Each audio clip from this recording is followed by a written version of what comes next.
Good morning, everybody. Today is the Thurston County Board of County Commissioners pre-agenda setting for April 17, 2018. We'll get started by letting the county manager do an announcement, and we'll get right into the agenda. Good morning. Thank you, Commissioner. For the last 2 weeks of the last two meetings, the agenda settings have been live streaming on the YouTube channel, and we have received what I consider to be good reception. There's some individuals who have seen the agenda setting live, and also some other citizens have gone after and looked at the recording of this particular meeting. That's great. So this is what a certificate says. I will be working with the PIOs to send a news release just to make a larger broadcast of this particular meeting, so we have a much better audience as we move along and conduct the business of the county. As a matter of caution for all of us, since we have those wireless microphones, we have a couple of breaks along the way, as well as we attend to some other business that we need to leave the room. I will encourage you all, including myself, to leave the microphones on the table. So we don't want to put ourselves in the position that we have to hear when we go to the washroom, as we have here in other, we don't want that. in other jurisdictions. So a word of caution. All right. Thank you so much. So that brings us right into today's agenda. Like I said, April 17, 2018, we start off by calling the meeting to order at 2 o'clock, 2 p.m. And we have presentations to get to first at 2:05. We'll start off with the Earth Day proclamation, and I think the County Manager, Romero Chavez, is going to frame it. And you want to talk just a tad about it? Yeah, the Earth Day week is April 20th, which is next week. But we do not have a quorum next week, so Board of County Commissioners will not be conducted. So the resolution for your the proclamation for your consideration is today, and Mr. Eli Sterling will be coming this afternoon from the Protection of the Species, as well as Mr. Tom Crawford from the Climate Action Team of the Thurston Tribes. Also, I have asked staff to come from Public Works, Solid Waste, to be part of the proclamation. Okay, great. Because the theme of this year's Earth Day is plastic waste reduction. Okay, great. So we're finalizing the proclamation, and it will be ready for you to consider taking action this afternoon. PI over there and all that. Yep. And we'll have a photo, we'll post it, Facebook it, tweet it, all that. Will Eli bring one of those I'm not sure. guidons? I am not sure. He's planning to do a small presentation. Okay. But I'm not sure if he's bringing. I don't think the band is coming. Robin's I think that was the Samba Oli Wall. Yeah, and Cliff did that. So. And I don't think we didn't approach him to come. Okay, fair enough. Sure. Well, that's great. So we'll start off with that and then move right into the smarter things, such as the library. And Cheryl Haywood, she's the director of the libraries. This is a yearly event for you, Commissioner. Ms. Cheryl Haywood is the director of the Timberline Regional Library. She will be coming and giving you a report of last year's activities and how the library sees moving forward in the future. I personally enjoyed that presentation. She's a good presenter, and certainly she has a lot of energy and ownership on what she does. So, she's engaging, yeah. Yeah, pay your library fines then too. So. I will make a comment on how they've come to the table and have been a participant in the hazardous weather task force and some of the things we do downtown, so, especially the Olympia Library. Sure. It takes a village. It does. And so, any comments on library? Nope. Okay. And then we're going to move on to the introduction of a new employee from Pretrial Services. It's Louise Adams. Yeah, Mary Ann Clear, the Director of Pretrial Services, will be introducing to you Ms. Louise Adams. She's the new Pretrial Services officer, and with his hiring, the Pretrial Services is fully staffed. I believe Ms. Adams is a county employee. I think she has been serving in the sheriff's office for quite some time. Also, she has been working in the City Superior Court. And this is a great addition to the management business of pretrial services. So that would be interesting to get started. All right. And she wants to have a word with you. She's a good catch Oh, good. for pre-trial. Very good. You've known her for a couple of days? Yeah, for a minute. Okay, sure.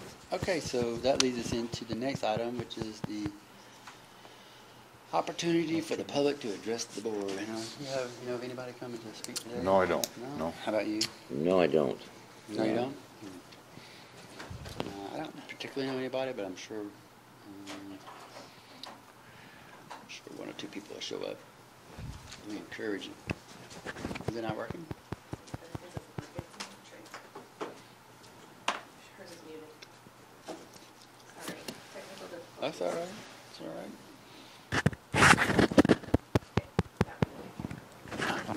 Now I'm on. I'm on now. You're good. Oh, really? Oh, wow. Do you know of anybody that might be coming to address us for any reason? Yes, and I'd like to probably touch base with you in terms of later on your agenda, you have an action where you be renaming the that's right. county trail That's what it is. the McLean County Trail to a Rock Monroe Purcell Trail. Senior's coming. So Mr. Rock Monroe will be coming this afternoon. So I would like to ask the board whether you would like to give the floor to Mr. Monroe at the beginning of the meeting, because he's planning to come and have express some appreciation for this action. Sure.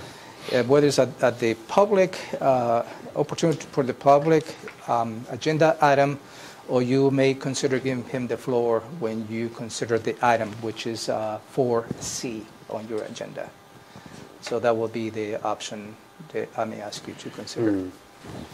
Okay. Is Mr. Pearsall coming as well? I believe there is the McLean Trail Coalition Okay, they're members also- are coming. great. So I assume he would. The only actual name that I got Okay. is Mr. Rock Monroe. Yeah. Senior Purcell coming also. Does Kerry Hibden have a presentation regarding this whole thing too? No, No. I wasn't expecting that. So most likely I'll do it right when I do 4C Okay. activity. That's Kinda great. So keep it all when- packaged together. When they come, I let them know that you will give them the floor when the item is being up for consideration. All right. Okay, if nothing else, we'll move on to item number 2, which is the county manager's update. Do you have anything that you're going to be able to? Yeah, later this morning, we're going to have a conversation on the public testimony you received last Tuesday. And this is, as we call, Group B. There is a letter related to some of the regulations in association with some of the business on the agri-tourism and the bountiful byway effort. There is a lot of information in this, as you may remember last week, which will require some follow-up. So I will just respond this afternoon in terms of we're working on it.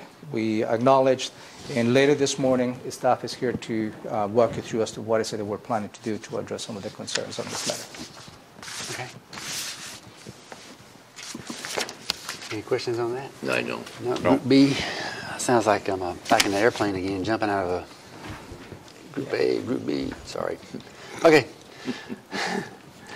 Item number 3, which is consent items A through B, or Alpha through Bravo, and we have approval of work session summaries. Yeah, for January your session. 17th and March 14th. Yep. And also item 3B is your weekly approval of the voucher list. Yeah, the auditor's financial services list. Fantastic. So, let's see what we have after that. Okay, so we move right into department items, which is item number 4, Public Works. And this is a contract award fish passage enhancement, steel bridge fabrication portion.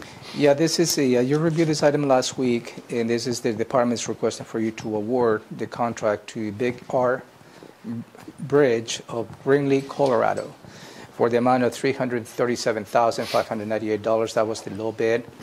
We only received one bid through the bidding process, and it just happened the low bid came under the engineer's estimate.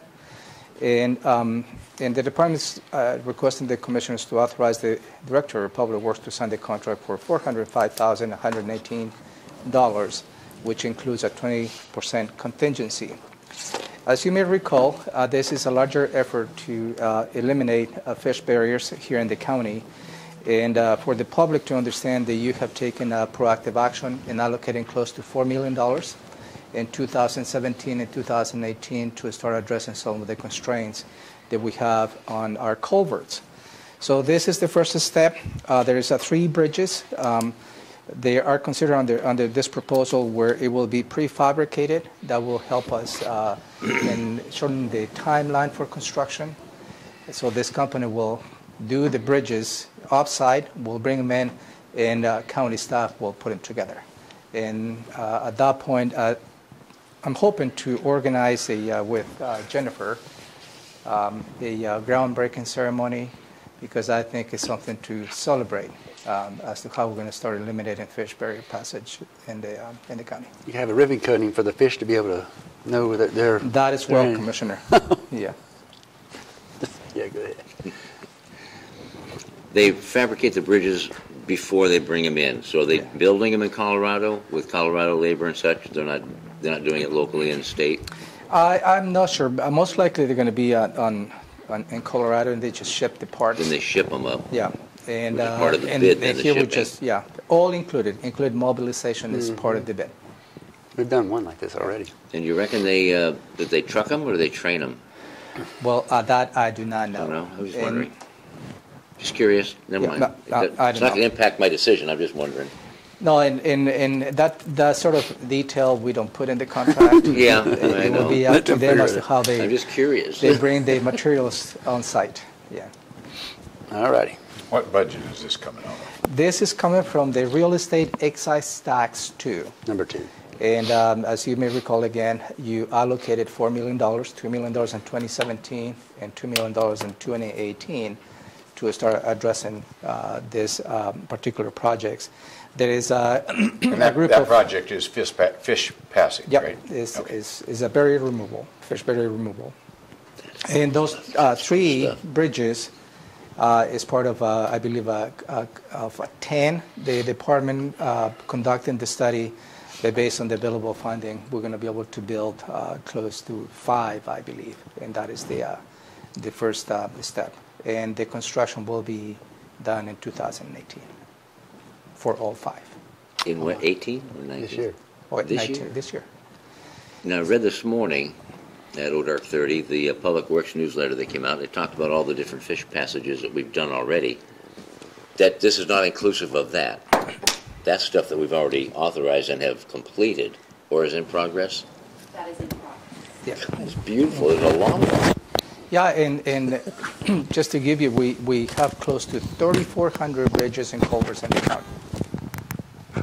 And out of that, we have identified close to 200 that we may need to eliminate barriers. So the magnitude of the work is huge. But again, I like to praise the commissioners, because the Thurston County has been pioneer in actually developing a program. They systematically start addressing fish barriers in the county. No other county, at least that I know of, in the state of Washington, has been developed a program as such. They have been eliminating some fish barrier passages, but as part of another road construction. This particular program is specific to do so, to do this type of work. So kudos to the commission.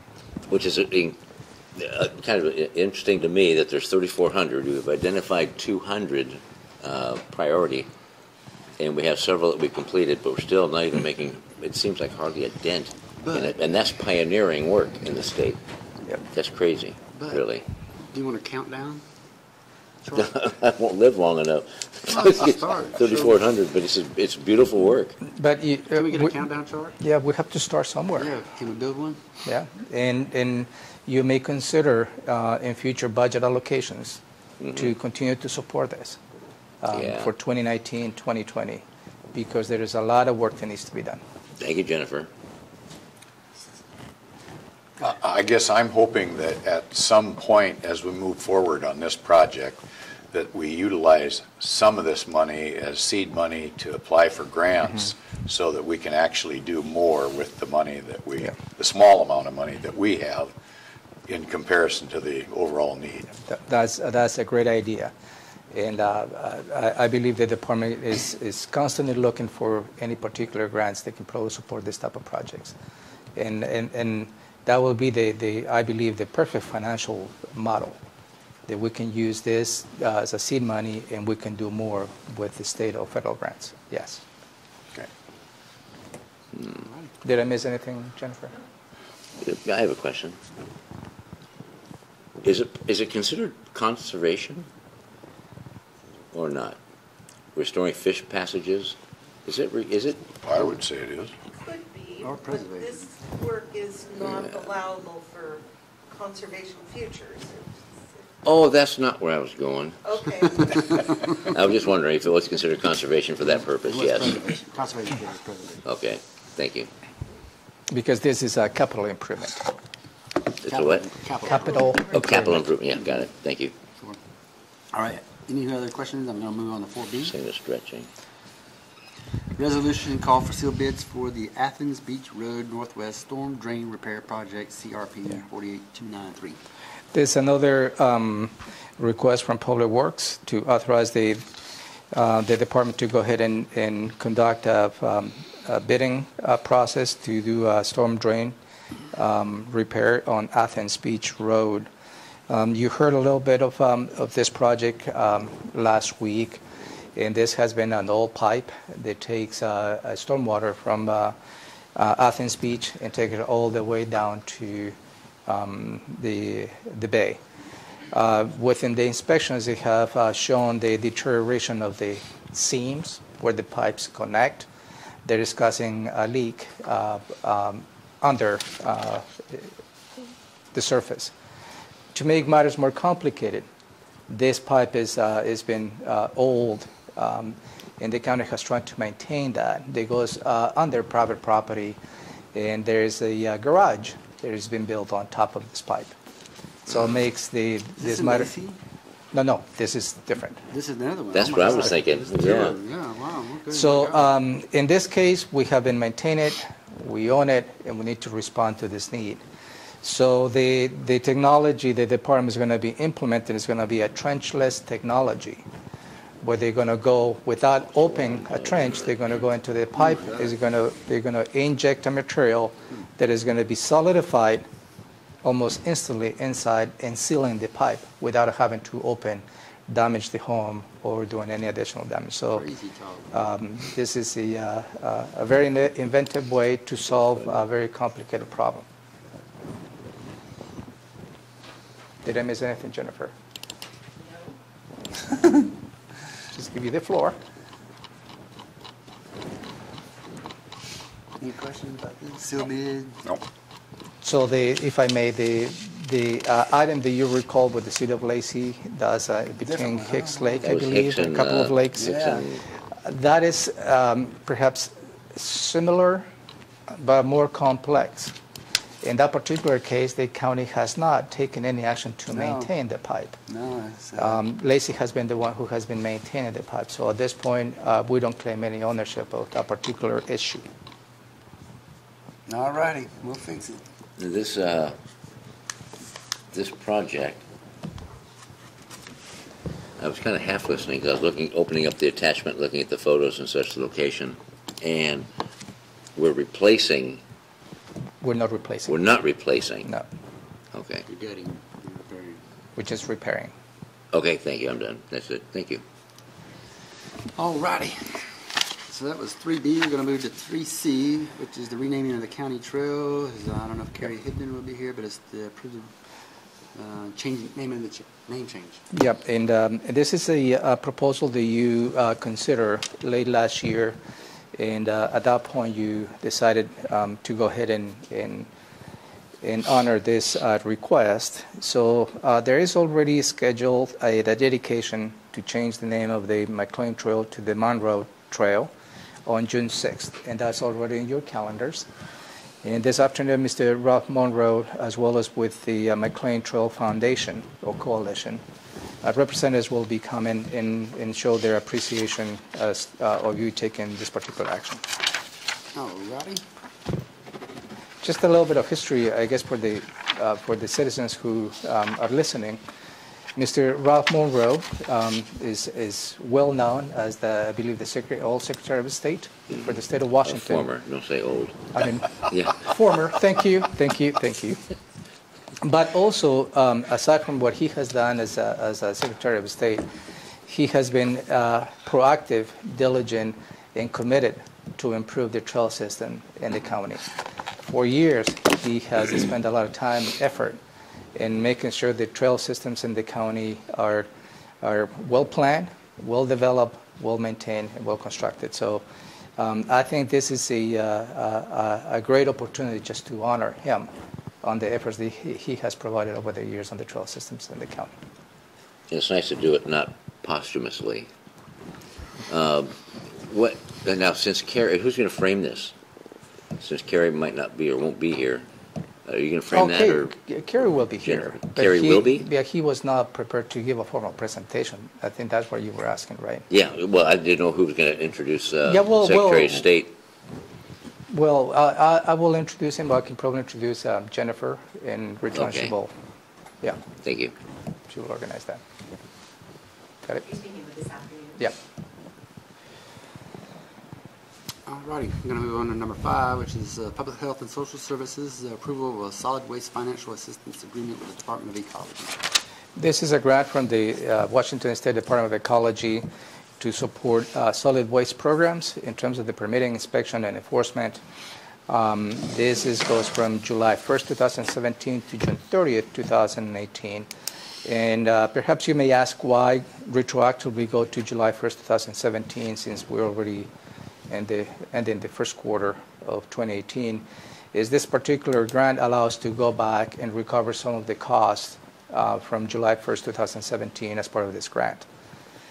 And the grant is overall is $168,158, which the state grant participates with $126,119, and there is a required match of $42,039, which comes from the tipping fees, the solid waste fund. So the Public Health and Social Services Director is requesting for you to authorize signing this agreement. All right. Any questions or comments? No. How about you there? No, but what is the financial assistance agreement or the financial assistance program? The program is to conduct waste reduction, solid waste program. That's what it is. It's just solid waste reduction. And that is why the tipping fees are part of that, because it has to be an nexus on solid waste reduction. Okay.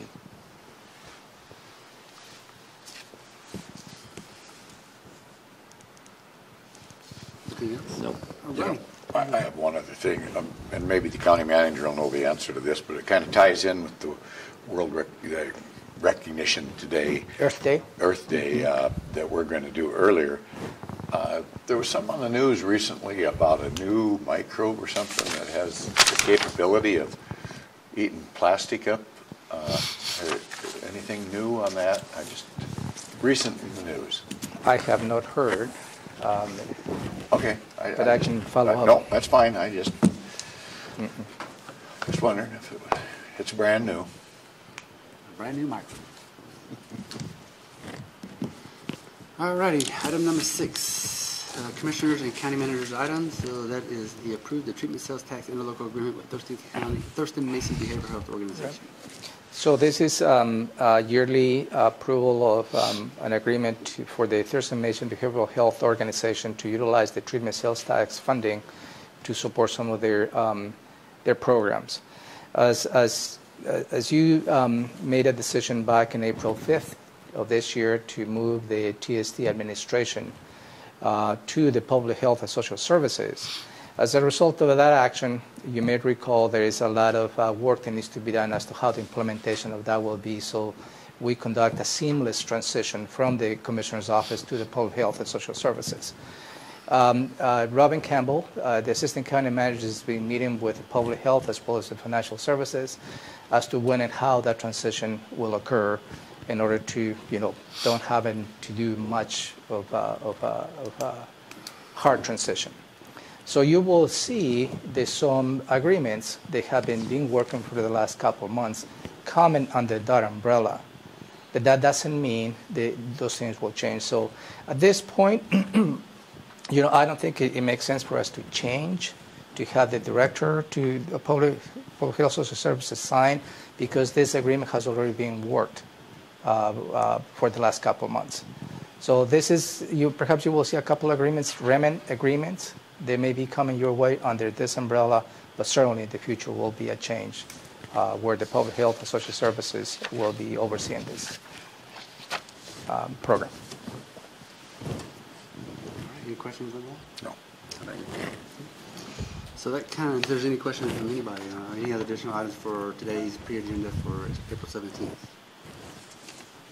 Nope, didn't hear anybody. So we have next on the agenda is Transportation Benefit District, and we do not have a meeting, BoCC meeting the following Tuesday, right? We don't have it the 24th. There is a lack of quorum. We don't have a pre-agenda today for that. So we'll just move right into the Transportation Benefit District, not otherwise known as the TBD, and I'll turn it over to Commissioner Hutchings. So we'll convene about 3:30 this afternoon. So, And if I may, yeah, the Board of County Commissioners meeting hopefully will be done prior to 3. At 3 in the afternoon, you may have the opportunity to go and say good wishes, farewell to Jen Bachmeyer. That's a little get-together this afternoon, so it should be a window between the Board of County Commissioners and the Transportation Benefit District meeting for you to do that. and what's the location of that? That's in Building 4. Downstairs, 152. 152. Oh. 152, got it. Thank you. Thank you for the I will reminder. send you to a different location. That'll be perfect. So we'll convene and we'll approve the agenda and the minutes. And any idea if there's going to be any public comment? Not that I'm aware of, although the last agenda setting meeting, Commissioner Edwards thought that maybe there might be a couple of people that were coming. Do you anticipate anybody? It's been talked about in the past. Well, they've been here in the past. Yeah, so I just mentioned that maybe somebody might show Okay. up, that's all. And agenda item number 3A, Public Works ratify the election of Thurston County Transportation Benefit District. Jennifer, are you going to? Yes, so this is the ratification of the president, vice president, and member that was done in December. Mhm. The board took action on December. So that's pretty much procedural. Exactly. And any questions? No. 3B? I'm satisfied with the slate. That's all. 3B, the Transportation Benefit Annual Report. Yes, so this is moved to approve the 2016 annual report. What we're required Copies to of the do, agenda. have an annual report review. And so we'll go through just a couple of the highlights. There was approximately a little over $16,000 that was spent on the communication outreach plan that was done in 2016, a public hearing that was held on August 16th, 2016, and then the development of a draft plan for services. Okay. Questions, comments, concerns? No. I do have a question for the county manager, and that is, since we do this, the TBD, so infrequently, do you want to frame it as to the legislative, the statute, why we have one, and what we've done, and that type of stuff? Kind of give a history of it and the intent, I could. Yeah. because it's so rarely done. Is it televised? It is. It is televised. I could, but I think Jennifer's preferred to do that exactly the same thing. That would be and give you fine. the history and frame in the, but whatever's your We preference. have that set up as part of the presentation, which is in C. Throw So that worker 3C. you wanted earlier. I'd put it up early because people might see the TBD and think, oh, is that the county one that they meet opposite the TRPC and all this other kind of stuff? And we operate completely differently and independent of that group. 3C. This is approval of the 2017. 17, okay. And so there, as you mentioned, there hasn't been much going on last year, but this was the adopting of the material change policy that occurred in 2017 with liabilities of a little under $2,000 for the level of effort of doing that. Okay. So this was the policy, so just to refresh, adoption of the material change policy spoke to what we would do in terms of changing the scope, schedule, or budget, and putting that into policy for the TBD. And is our newspaper of record for Thurston County, are they pretty good at putting this out? We are posting it accordingly. We're offering it as bait. Okay. No, actually, we pay for them to post. Oh, we pay for it. Oh, it'll be published then. It is required by law for us to purchase this space on the Oh, it is, okay. newspaper So it's not like a public service announcement or a press release, okay. You have to have at least one newspaper. All right. Questions or comments? No. Nope. Yep, okay.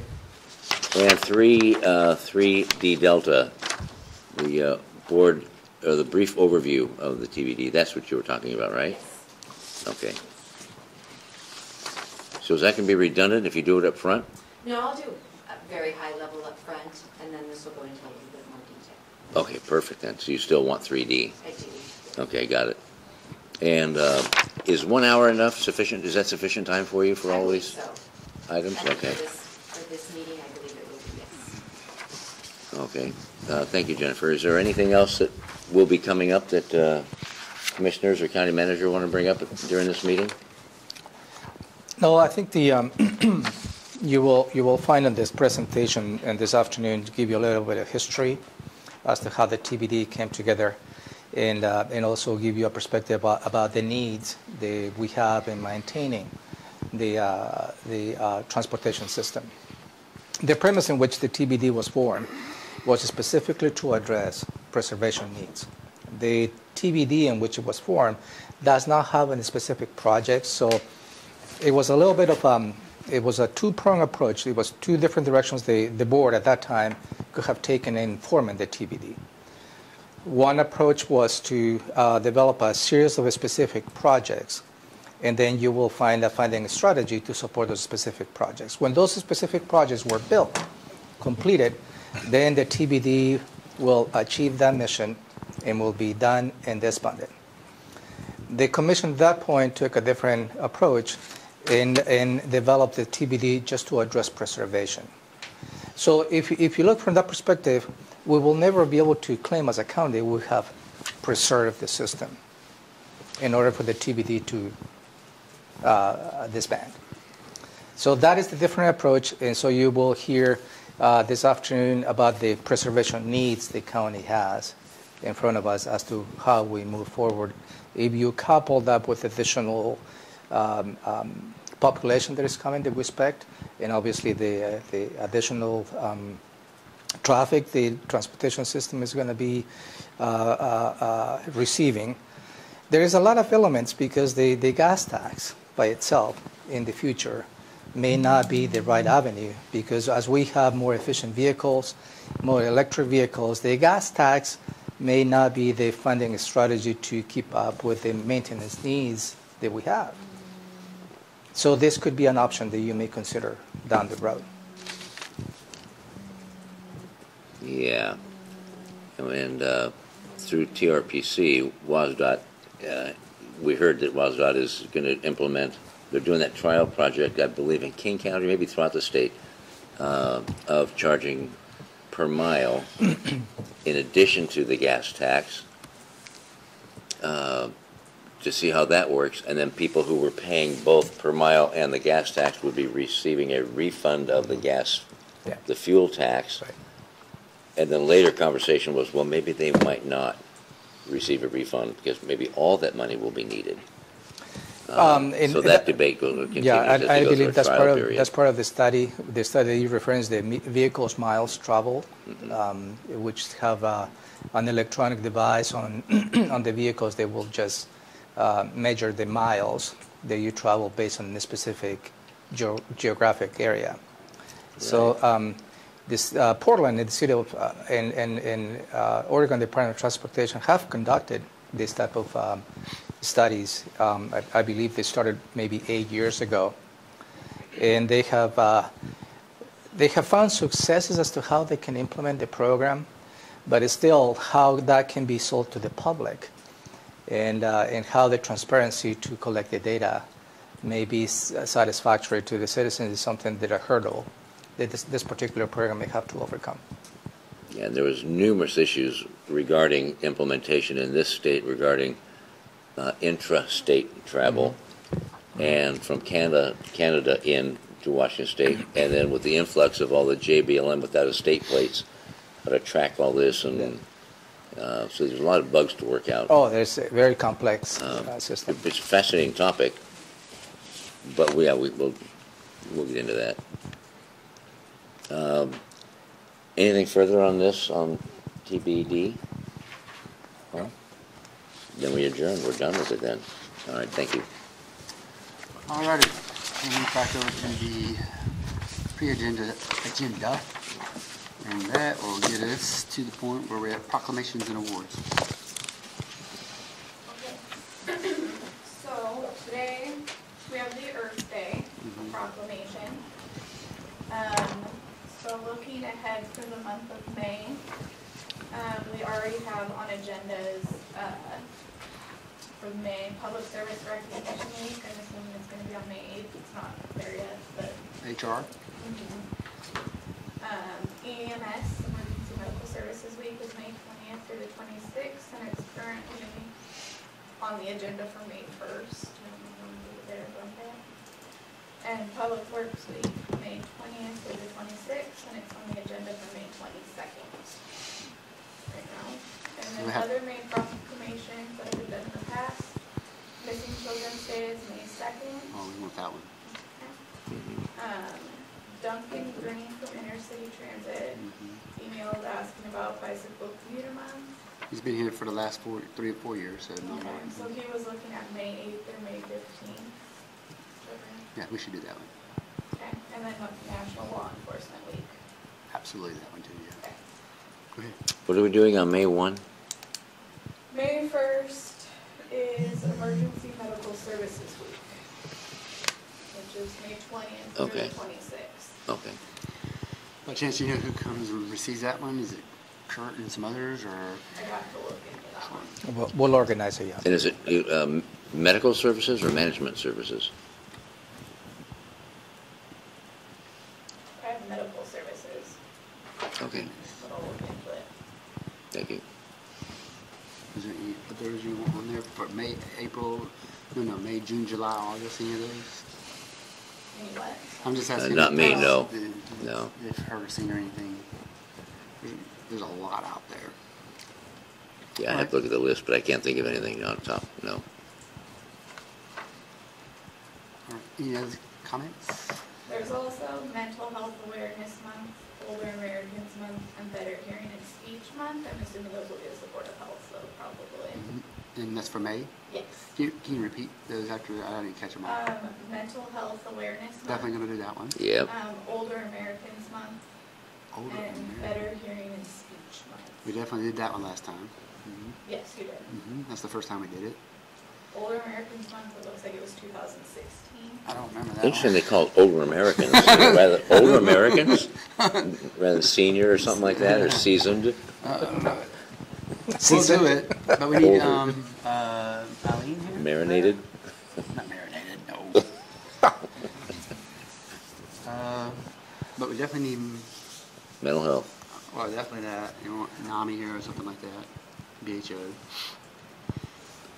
And then back to the so-called older American, either Eileen, McKenzie, or someone like that. Okay. Or someone from Senior Services. the area agency on aging or something like that. Yeah, name all who you want, sure, yeah. You betcha. You You even can talk get about. senior games people, the Olympic games. So there's like tons of them. Jack killed.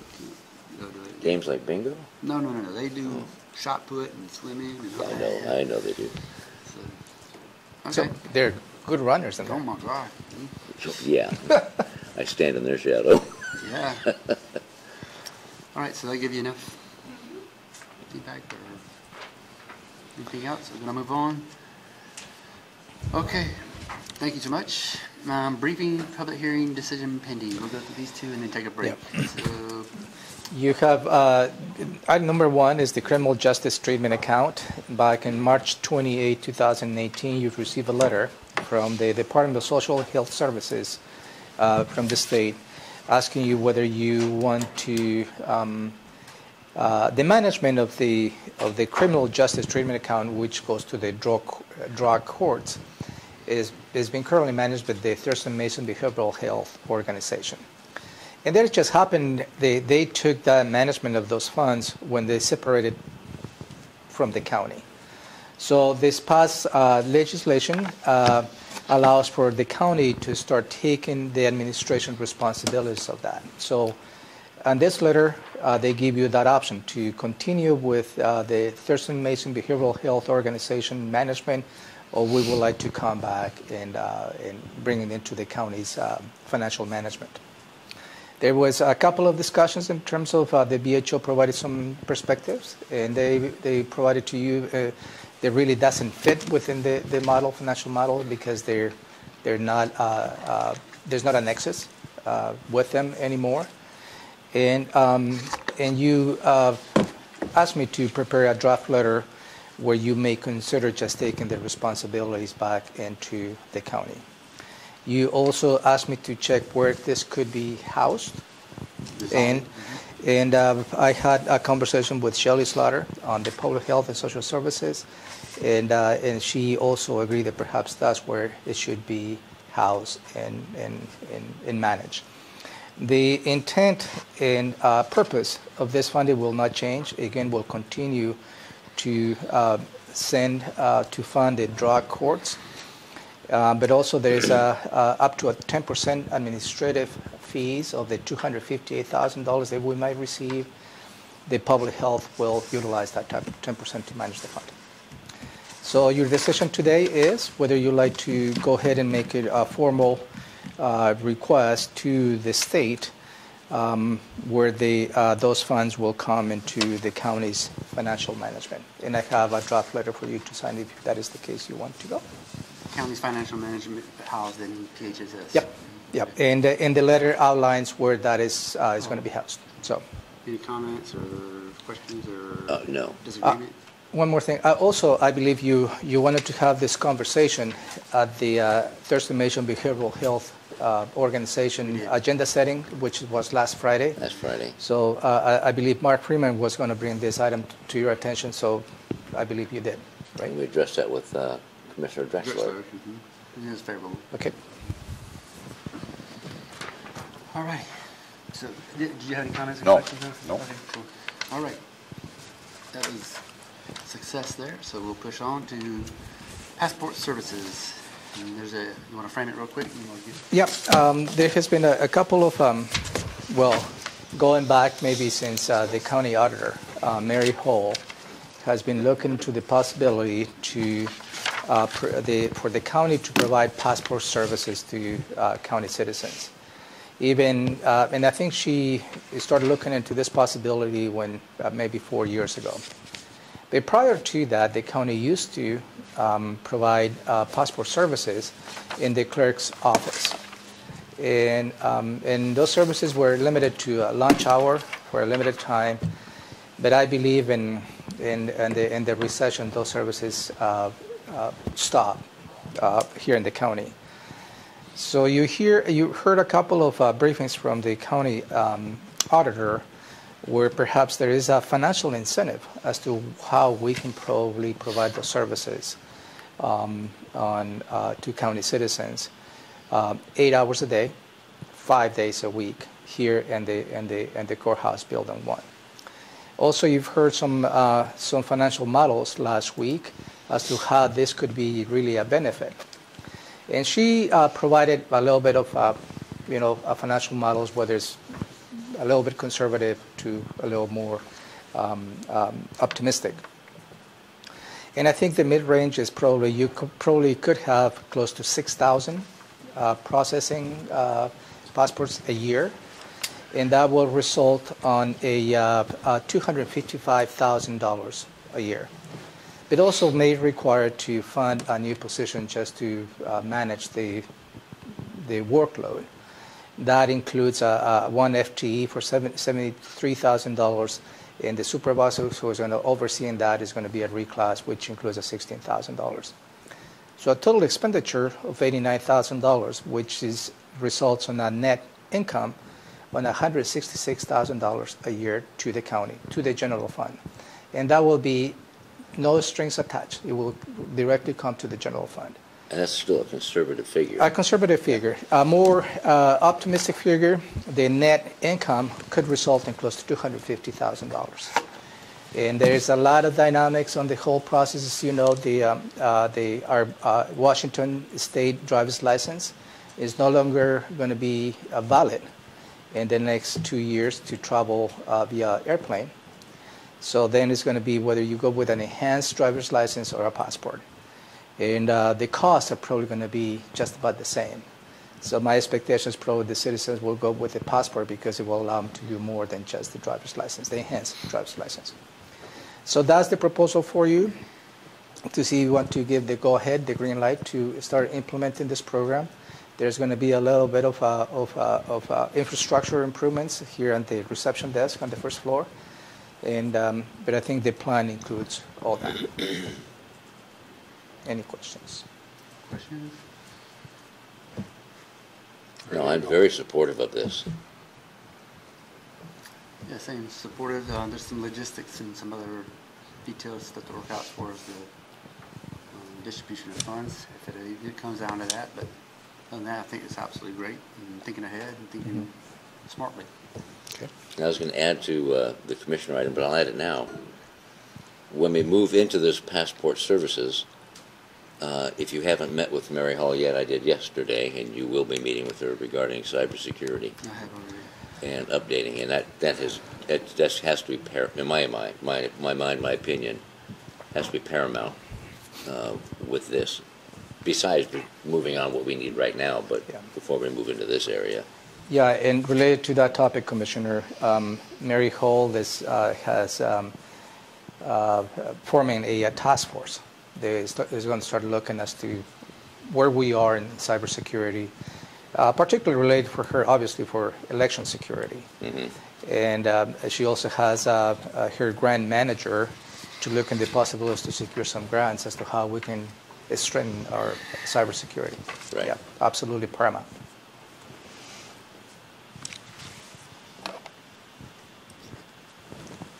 Okay.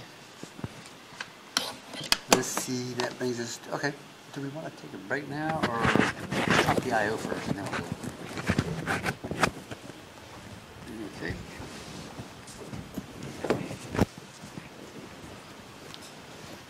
Okay. How many?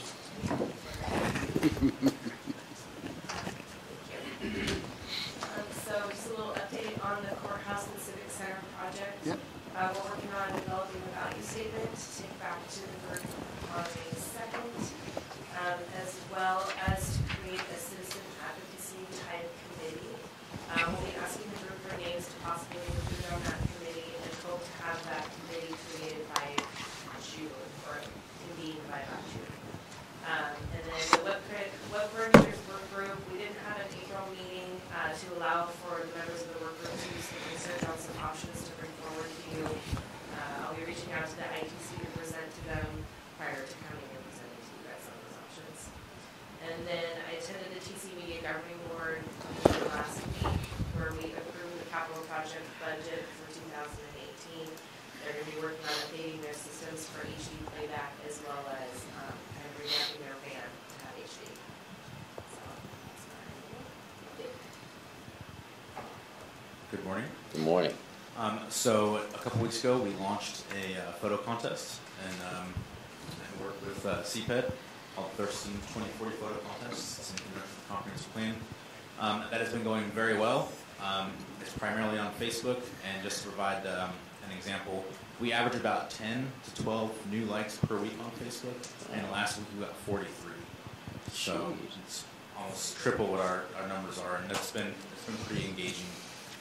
So that's going very well. And then another highlight for social media on Instagram, we've hit 500 followers, and we just started actively using Instagram about 8 months ago.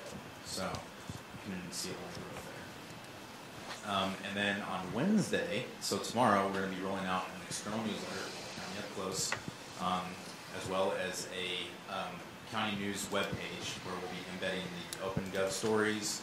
We can do like featured stories and videos that we can share there, along with access to the County Up Close newsletter. This will be a quarterly publication. It's an opportunity to highlight what the office department's doing in the county, some of the job opportunities we have here, along with a really high-level news story. But any questions? That's all I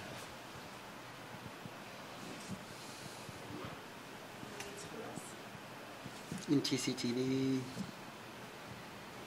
No, just programs or anything like that? So we finished taping Commissioner Blake's the Thurston County Connection show on kind of the diversion and jail. Law enforcement assisted diversion. Type diversion programs that we taught to pretrial services, public defense, prosecuting attorney's office, and the WHO. That will be coming out hopefully at the very beginning of May. Now we're going to be launching the Meet the Directors show in Wednesday. We'll be sharing that one on our social media, so we can get that one out so you guys can see the different. What the point of the show was to offer each of the department directors an opportunity to kind of talk about challenges, goals, just to kind of meet them. It's a pretty new group, so yeah, it's a pretty good one. Keep your eye out for that. Okay. Yeah, that is the. Good. Did you cover the triage center Yesterday. on that? Yeah. Okay. Do you talk about the April 30th open house for the directors? So on April 30th, we're going to be having an open house. This is a follow-up to the Meet the Directors television special that we just discussed. And this is going to be an opportunity for the public to come in, do a meet and greet with the directors for about 30 minutes, and then we're going to have an hour panel discussion. And citizens will be able to submit comments and comment in Dropbox, and then we'll bring those questions up for discussion with the directors, and that'll go for about an hour. I also plan to live stream that on YouTube, and I'm working with TC Media on setting that up now. So. How would that be advertised or published, or as far as getting the publisher? It's actually part of our external newsletter. This is the first thing we're highlighting in there, and then I'll be doing a series of social media posts along with a social media promotion. And reach out maybe to the Olympia and any of the news medias to come. And we're going to do news releases as well. Anything else? Anything else from you? No, sir. No? All right, I think we had a good juncture here. It's 9:55. Why don't we come back at 10 after? Do a 15-minute break real quick. Please leave your microphones on the table. It's easy when they're not attached to you. Very easy. Very easy. I was going to tell you, just to remind you, not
You get it? Okay, cool. All right, so we're back here for pre-agenda for April 17th, 2018, and we're at the Commissioners' check-in items.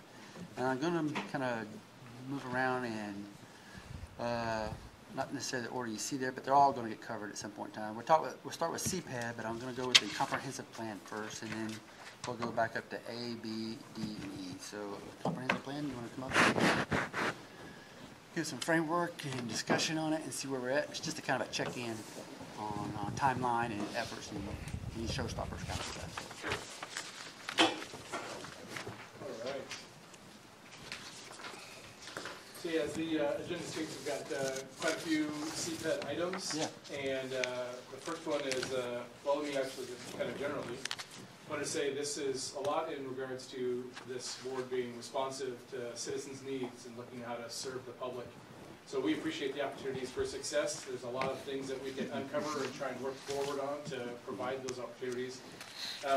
This is our attempt. This first one is the site-specific amendment for the O'Neill area, the 5 parcels down near Highway 99. Are those handouts? Yeah, pass those around. This is a very high-level draft.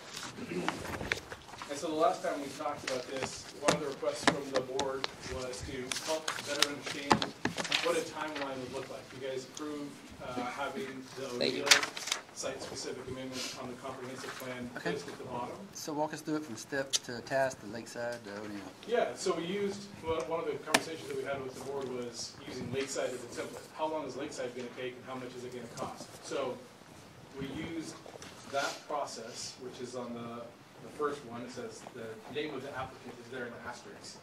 So using the timeline that we're working through with Lakeside, we took that same timeline, plug and played it into the potential O'Neill site-specific amendment as well. And so this is a draft. This is not set in stone. This is a template to kind of provide an idea of what a timeline would look like. Up to this point, you can see on the Lakeside, the timeline of the lettering that's not in italics is what's been completed so far. So from May, June 2017 is when that project started. Then moving down to where we are now, you can see it's supposed to get italics at step number 5. Up to this point, the staff that's been working on this site-specific amendment has billed about $50,000, just a little over $50,284. So that gives you kind of the concept on how much it costs the applicant to do this site-specific amendment. And then if you look down and using the step numbers, each one of those has got a high-level headline of what the work is, from project start to setup to internal staff research and analysis, public engagement and supplemental analysis, planning commission process, SEPA review, then the BoCC process, final action, and appeal period. That leads us to presuming that this will be complete in February of 2020 for Lakeside. So if we take that same template and plug it into how we would do the site-specific O'Neill amendment, looking at the placement of it on the docket at the bottom of the comprehensive docket as the board requested, we presume we can start the O'Neill site-specific amendment this November 2018. Using that as the timeline gets us to a completion of February 2021. So that was the charge of the board to ask us to provide this kind of template.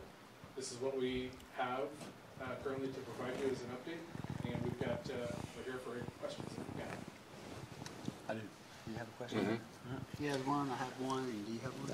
I'm sure I will. Okay, so 2 at least. I know it will be asked up front. You go first. How does this address the potential of the applicants either providing the resource or part of the work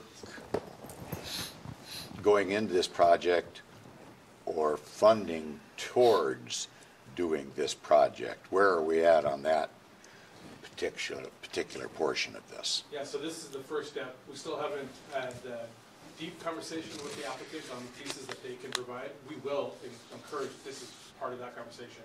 Same thing that we have with Lakeside, and where can we all work together. But there are places where, as the applicant, to make sure that we have a process that is completely transparent and accountable, that we have to do a lot of the work. We, as the third party, it's difficult to have person that wants it doing some of the work for the thing that they want. Okay, but Make sure that our process is tight. I guess what I want to talk about is I don't know your work and how you do your work, so I'm coming at this maybe from a little different perspective, but I know that government is notoriously slow, and the bureaucratic process is notoriously slow. I want to enhance our ability to come up with the solution to eventually have retail outlet that means that there's going to be a tax revenue coming to the county that is not the 15-85% split. That's kind of where I'm going with all this. And I want it. I want it tomorrow.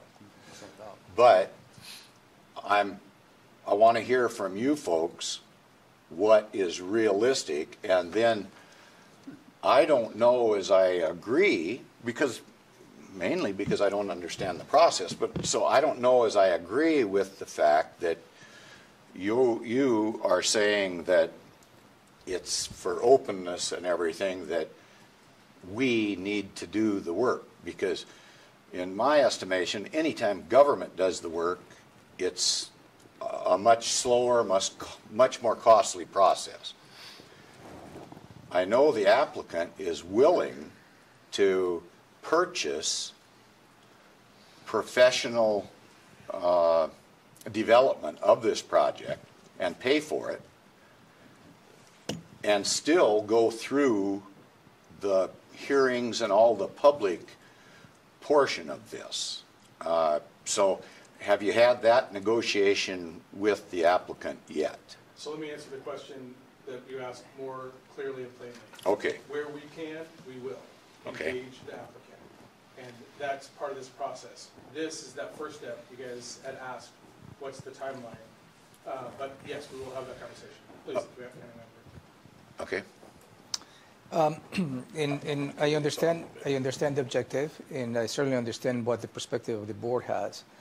And I believe this model allows to do that, allows for the applicant to be part of the solution. And also the timelines, it may appear to be lengthy, and unfortunately that's the process that we need to follow in a way to have a transparent and a value process to protect the integrity of the decision-making process. But also I'd like to encourage you to look in terms of the amount of work that you approve in terms of the scope of work and all the different items that are in the docket. So staff has gone through that process because there's a lot of elements on that docket you approve, including this one, that influence the timeline. But if the board would like to reassess the priorities and put emphasis on this particular element to reduce the timeline, certainly that is within your purview. Okay, I guess I just want to say that I don't know anybody that doesn't want to say, let's use the environment, to protect the environment. Don't know anybody that doesn't want clean water and clean air. But I'm not willing to accept, without being showed the facts, I guess, that mandate that I accept it. I'm not willing to just roll over and say, well, gee, this is the way government's been doing this for the last 10 years, and so we're just going to keep doing it this same way. I am all about being innovative, utilizing technology when possible. I know we're going to be looking at something from CPAD further down the road about technology. And I'm not saying this from a critical standpoint. I'm saying this from the fact that I really don't know the process, but I've been involved in government for a long period of time, and I've seen bureaucratic waste, foot dragging, that type of thing in the past. Now, I'm not saying that's what's going on.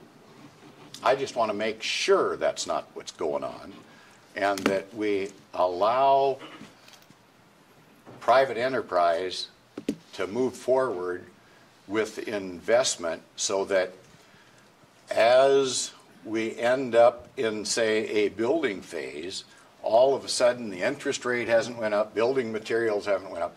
So we don't delay a project so long that it no longer becomes feasible because of changes outside of our arena, I guess. Okay, so that's I'm just trying to lay the groundwork to where my expectations are, and I'm not being critical. I just don't know all those delays. Okay. I've taken several trips where you want to get from point A to point B, and then all of a sudden, there's a detour. So you have to go around, get back on, another detour, and that keeps playing out. And so when the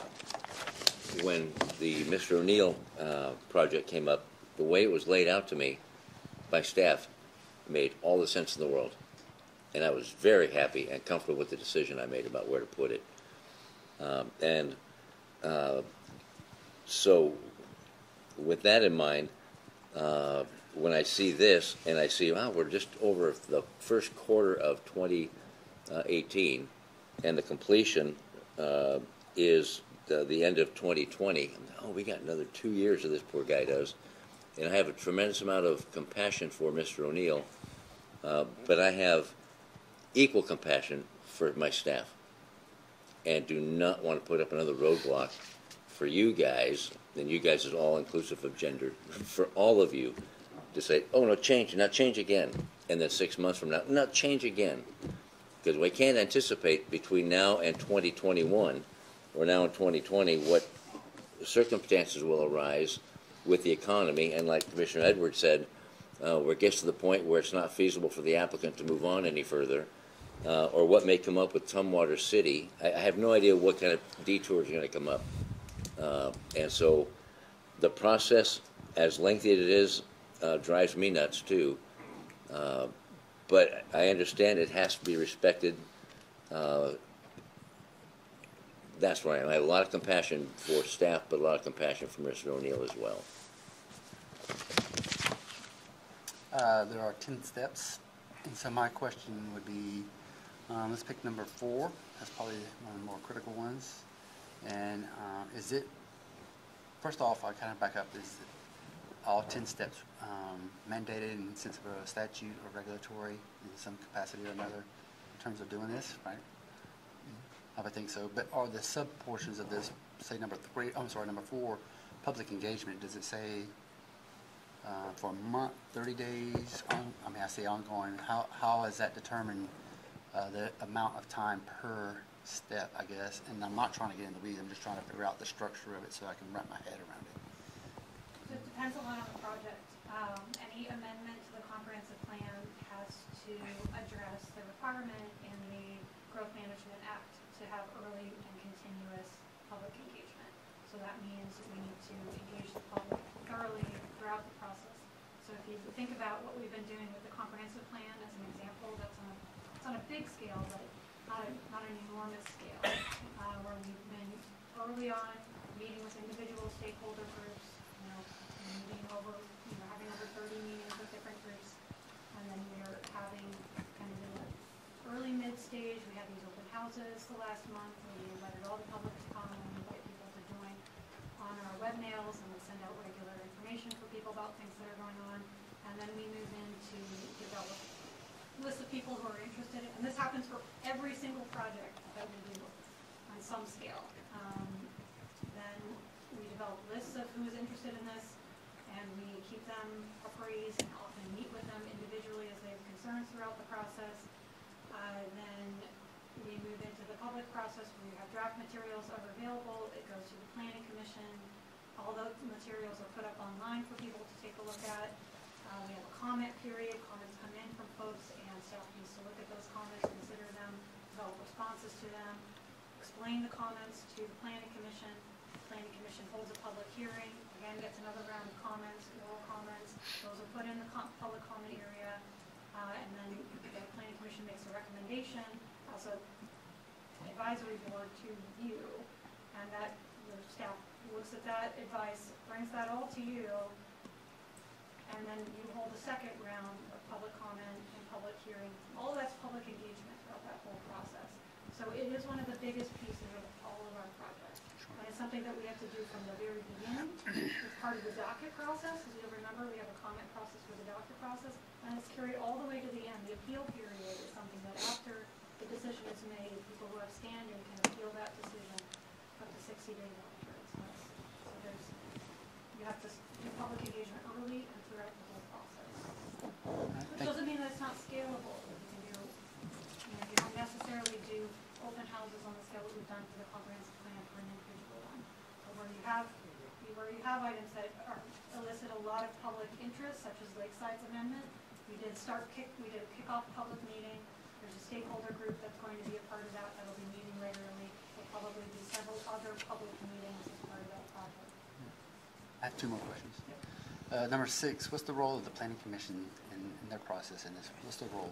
So that is a legally mandated part of any amendment to the comprehensive plan and any amendment to the zoning code. The Planning Commission is a 9-member advisory board that advises the board county commissioners on land use amendments. And as part of the way that we are required to do any change to the comprehensive plan, you have to go to the Planning Commission, they have to hold a public hearing, and take comment. They make a recommendation to the board. That's their role. But it's advisory. It is advisory. If you're looking to shrink the process, you can't skip the planning commission process. No, I know What you that. could do is opt to not have a second public hearing. Within your that's the one area that's kind of discretionary to you if you want to speed up the process. And then I'm going to combine the next question for 8 and 9. It says BoCC process December, and I assume that's either 2018 or 2017, all the way to March 2019. And then how does that tie into December 2019 as the final adoption? Yeah, so the comprehensive plan That's Lakeside. can only be amended once a year. Sure, but you can translate Okay, it to okay. both of them, how that timeline, I'm looking at the overall number of months there that's on the calendar. Yep. The issue is that the comprehensive plan, and this is a rule that's in the state law, can only be amended once a year. So typically we bundle all of our I amendments see. in December, and then they take effect the next year. You could opt, say, if you finish one thing at one point of the year, And do it say, we're then. gonna make the amendment, but then you can't make any other changes. Right, if you foresee that there's nothing else in that year is going to happen, you just understand that, and then kind of shift your weight to the other years, Yeah. out years, okay. I So see. that becomes an issue when we're looking at scheduling, because we may get to being done the process in April, but we have, you have 12 items on your docket. If we're doing all of those, we anticipate some of those finishing up. We may not want to make that amendment until the end of the year. We don't want to close it and not be able to do other stuff. Are there any others than the two that listed here, other than Lakeside and O'Neill that are? Site-specific. Yeah, so, There you go, thanks. well, you have 12 amendments, and then you have a number of things that have come in that we folded into things, right? So Do they follow the same process and time? every single project we do follows the same steps. Some of those steps are faster or shorter, Yeah, depending yeah. on the complexity of those issues, but all of them go through all of these steps. Go ahead. So for that's step number 5, under the O'Neill project, it looks like doesn't look like it says April to or through December 2019. That's a 9-month period. Does the supplemental analysis take that long, or is that just a range when it could be done? It's a range. I'm not sure what we would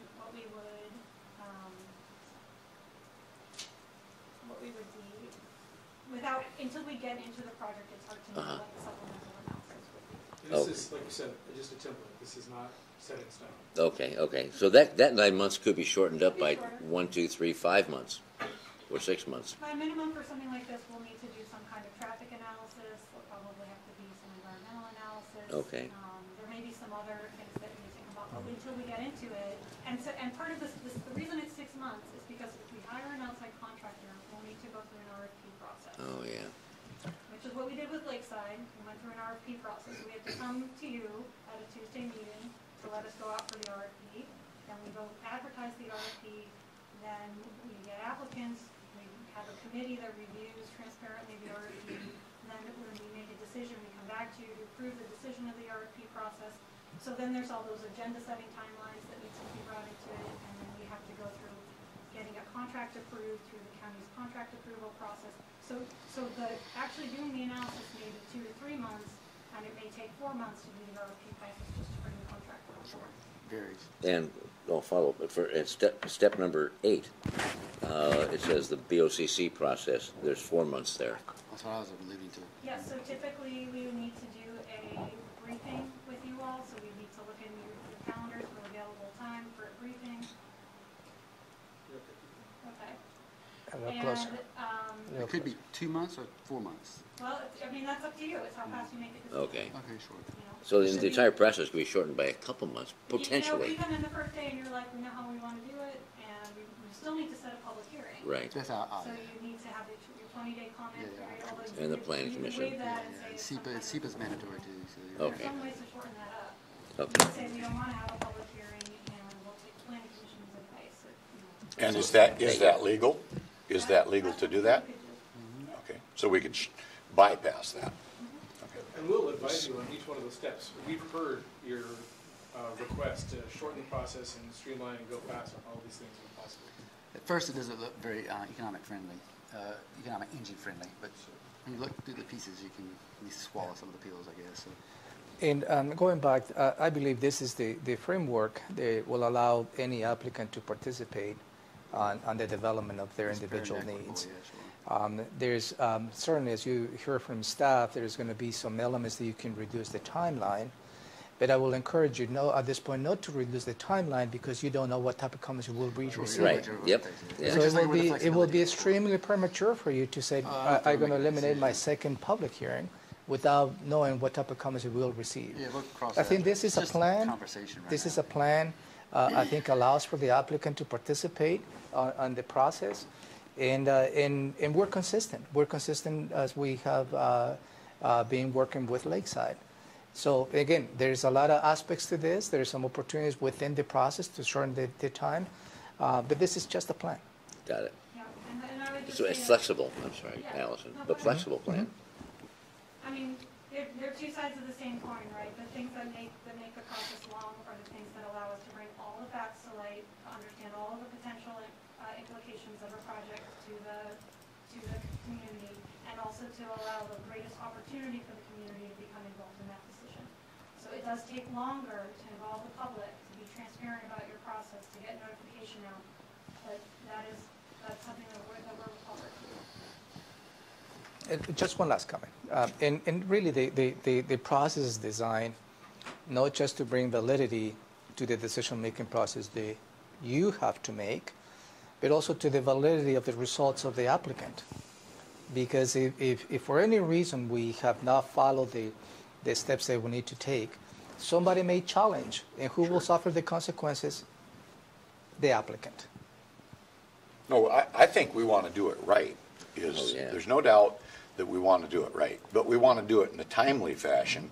And where possible, I would advocate for overlay, so to speak, of, okay, if we know we need to do a traffic study, could that be done earlier than later, rather than wait right up to that particular point in time that's the next thing? And who might have conducted that traffic study? Is that something we farm out? Is it something the applicant can purchase and move forward with? So I see a lot of these issues where we've got almost a year there. If you take 5 and I don't know, 7 and put them together, you've got I'm hoping that's the most it can take. And we're going to try to move forward during that discretionary period. So instead, if the discretionary period is 30 days to 90 days to complete X, I'm going to be very unhappy if it takes 90 days to do that, just because that's the legal requirement. I'm not saying it's going to have to be 30 days, but it better be closer to 40 days to get that going. That's my concern, so that we get this economic engine up and running so we can get revenue coming into the county to provide the services that our county constituents actually are requesting. So that's what this is all about, being able to provide adequate services. also, there's the idea that the urban growth area is kind of being used up. And I know growth management is kind of looking at that. I just look at this as if we're getting ahead of the curve. We're thinking ahead, getting outside, trying to come up with solutions rather than waiting for that bureaucratic nightmare to take place of growth management putting together, whether it be legislation or the process. So that's, I think we've probably made our point that we want it to go forward correctly, but in as timely a fashion as possible, and where applicable, possibly the applicant can pick up that additional. Moving on to. And so, just so you guys hear the next steps for me as the director, I want to have this conversation first, as you guys requested, and then the next is for me and other staff to meet with the applicant. And then third, the city of Tumwater and Carter requested that we check in with them on some of their input. So to move all of this along, we're already engaged. So those are our next steps. Okay. Thank you. Okay. Thank you. Sticking around Thank for you. HCP or three. Or Thank you, thank you, thank you. Can I stick with this one? HCP? HCP is next. That's just where we're at in terms of the letter from feedback from the U.S. Fish and Wildlife, where you and staff are at. Just big wave top feedback update. Well, so no, once again, we're moving forward on trying to be responsive to citizens. We took that the letter that was sent to us Fish and Wildlife Service and their response. We've met with our consultants. So the consultants are currently, they provided information that we have the Excel document that can take that 10% and then model it for the outcome of what those acres to mitigate would be. So we're in the process of doing that. The consultants provide a methodology on how we do that. The consultants also are updating the HCP with those items that we requested to have that had already kind of gone back and forth. So we're waiting for that from the consultants, which we'll receive probably in April. So where we're at? May. Thank you. So next month, we'll get the updated version of the HCP, and then we'll take in the methodology of the formula that has the 10%, plug that into the HCP. The staff will do that. Our staff will do that. And after we've checked our work and make sure it's okay, by June, we'll have an HCP draft to this board. HCP plan draft for your approval, and then that will be your decision time to decide if that's what you want to submit to the U.S. Fish and Wildlife Service. Okay, so HCP plan for review first and then approval, maybe, something like that. Yeah. I know, I just didn't want to jump a step. I wanted to look at it first. Right on, yeah. For your review. And then. Right, technical thing, that's all. But I mean, I feel very confident in the fact that staff took the words that this board relayed and the guidance, and we've had our consultant work very closely on the processes that we use that 10%. So yeah, moving ahead forward is a good thing. Any showstoppers, any hindrance, anything that you can see? Don't have to, if you see it in even the incoming days or whatever, just. Well, you guys received a letter from U.S. Fish and Wildlife Service, so we can submit whatever plan that we decide to submit to them. Again, we have no idea whether or not they're going to approve of that plan as we submit it. That would be the only showstopper. That's outside of our control. Okay. Any questions, comments, concerns, issues? Okay, super. Thank you for that. And then we'll move on to, I'm going to jump down to S&P 300-foot setback, or buffer. And this is the same thing where we're at. Particularly the number 300 is the key piece here. And where we're at as far as you might even tie it into the CAO. I know there's a piece there for the CAO as they parallel each other, but the 300, just what the write-up is as far as 300 versus any other number. So we just heard this long conversation about public process, right? So when we think about the Shoreline Master Program, Brad is right in the middle of that open public comment and having conversations back and forth with the Planning Commission. We have talked about setback numbers. We are talking about setback numbers, and we will continue to talk about setback numbers. Nothing is set in stone at this point. It's going back and forth for conversation. Planning Commission has received lots of different ideas, but at this point, 300 is not a set in stone number of any kind for the setback. Lots of different numbers have been provided, from 200 to 500. None of those are yet memorialized. Okay, I heard everything. I'm gonna think about my question before I answer it. Let him, because So what is the minimum and the maximum, for an example, by law? That, okay, you can set it at anything you want, and the minimum is 10 feet, the minimum's 50 feet, what is it? So, excuse me, there's science that has been done on different functions that you're looking at. So it depends on if you're looking at water quality or habitat. So those different functions would dictate what the buffers that you'd be looking at. In terms of, again, you'd have to, you have to tease out exactly what you're looking at to come up with the maximum and minimum buffer. Okay, let me just use an example then. If someone is going to put a residence on a property near the water, and the requirement obviously is going to be some type of a pump-up septic system.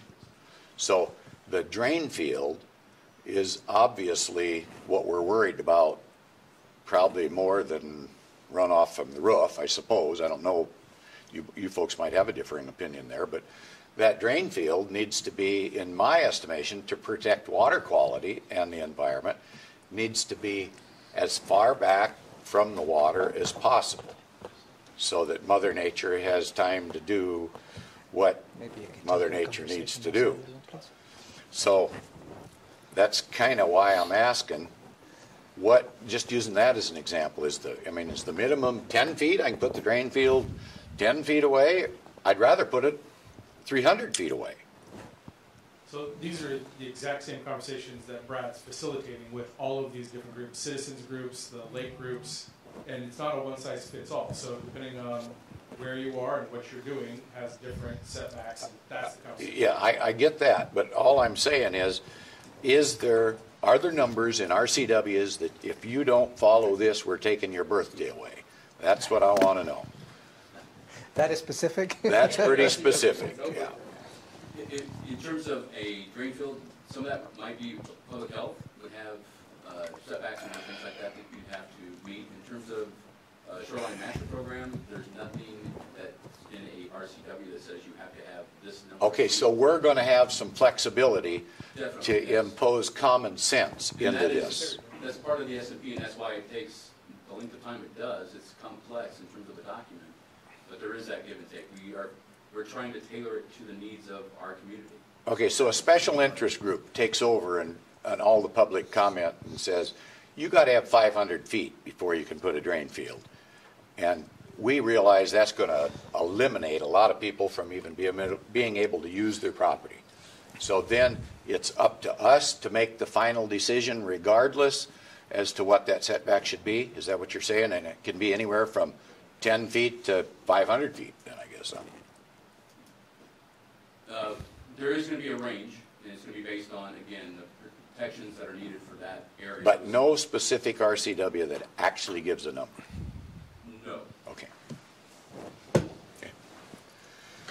And yes, this process leads to all of the public having their input, goes to the planning commission, and then to this board for your decision. Okay. But the staff has heard very clearly what your goals are in this process. So do know that we know that. Okay. And the when, I think the Commissioner Blake just asked. when will it come to the board? In terms of the planning commission, When will it come to the board? That the planning commission will finish their work and be able to provide something to the board. So currently, the timeline hopefully is getting something to you in early 2019.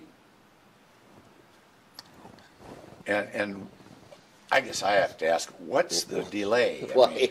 Why 2019? You've been working on it a year, One so. more. And let me tell you, because I had two constituents, and I'll frame it how they asked me. This is how I got it on there to be able to have this discussion is, okay, so you have the issue called the S&P. You built this monster, and you got to go and fix the monster. The monster's a 4-year-old monster now already, and you're still trying to take the monster down, so to speak. So you just built your own problem, so to speak, is what they see in terms of the S&P. So, yeah, you built your own problems, yeah. And there's nothing new. It happens in governments and businesses and whatever, but is that a realistic statement?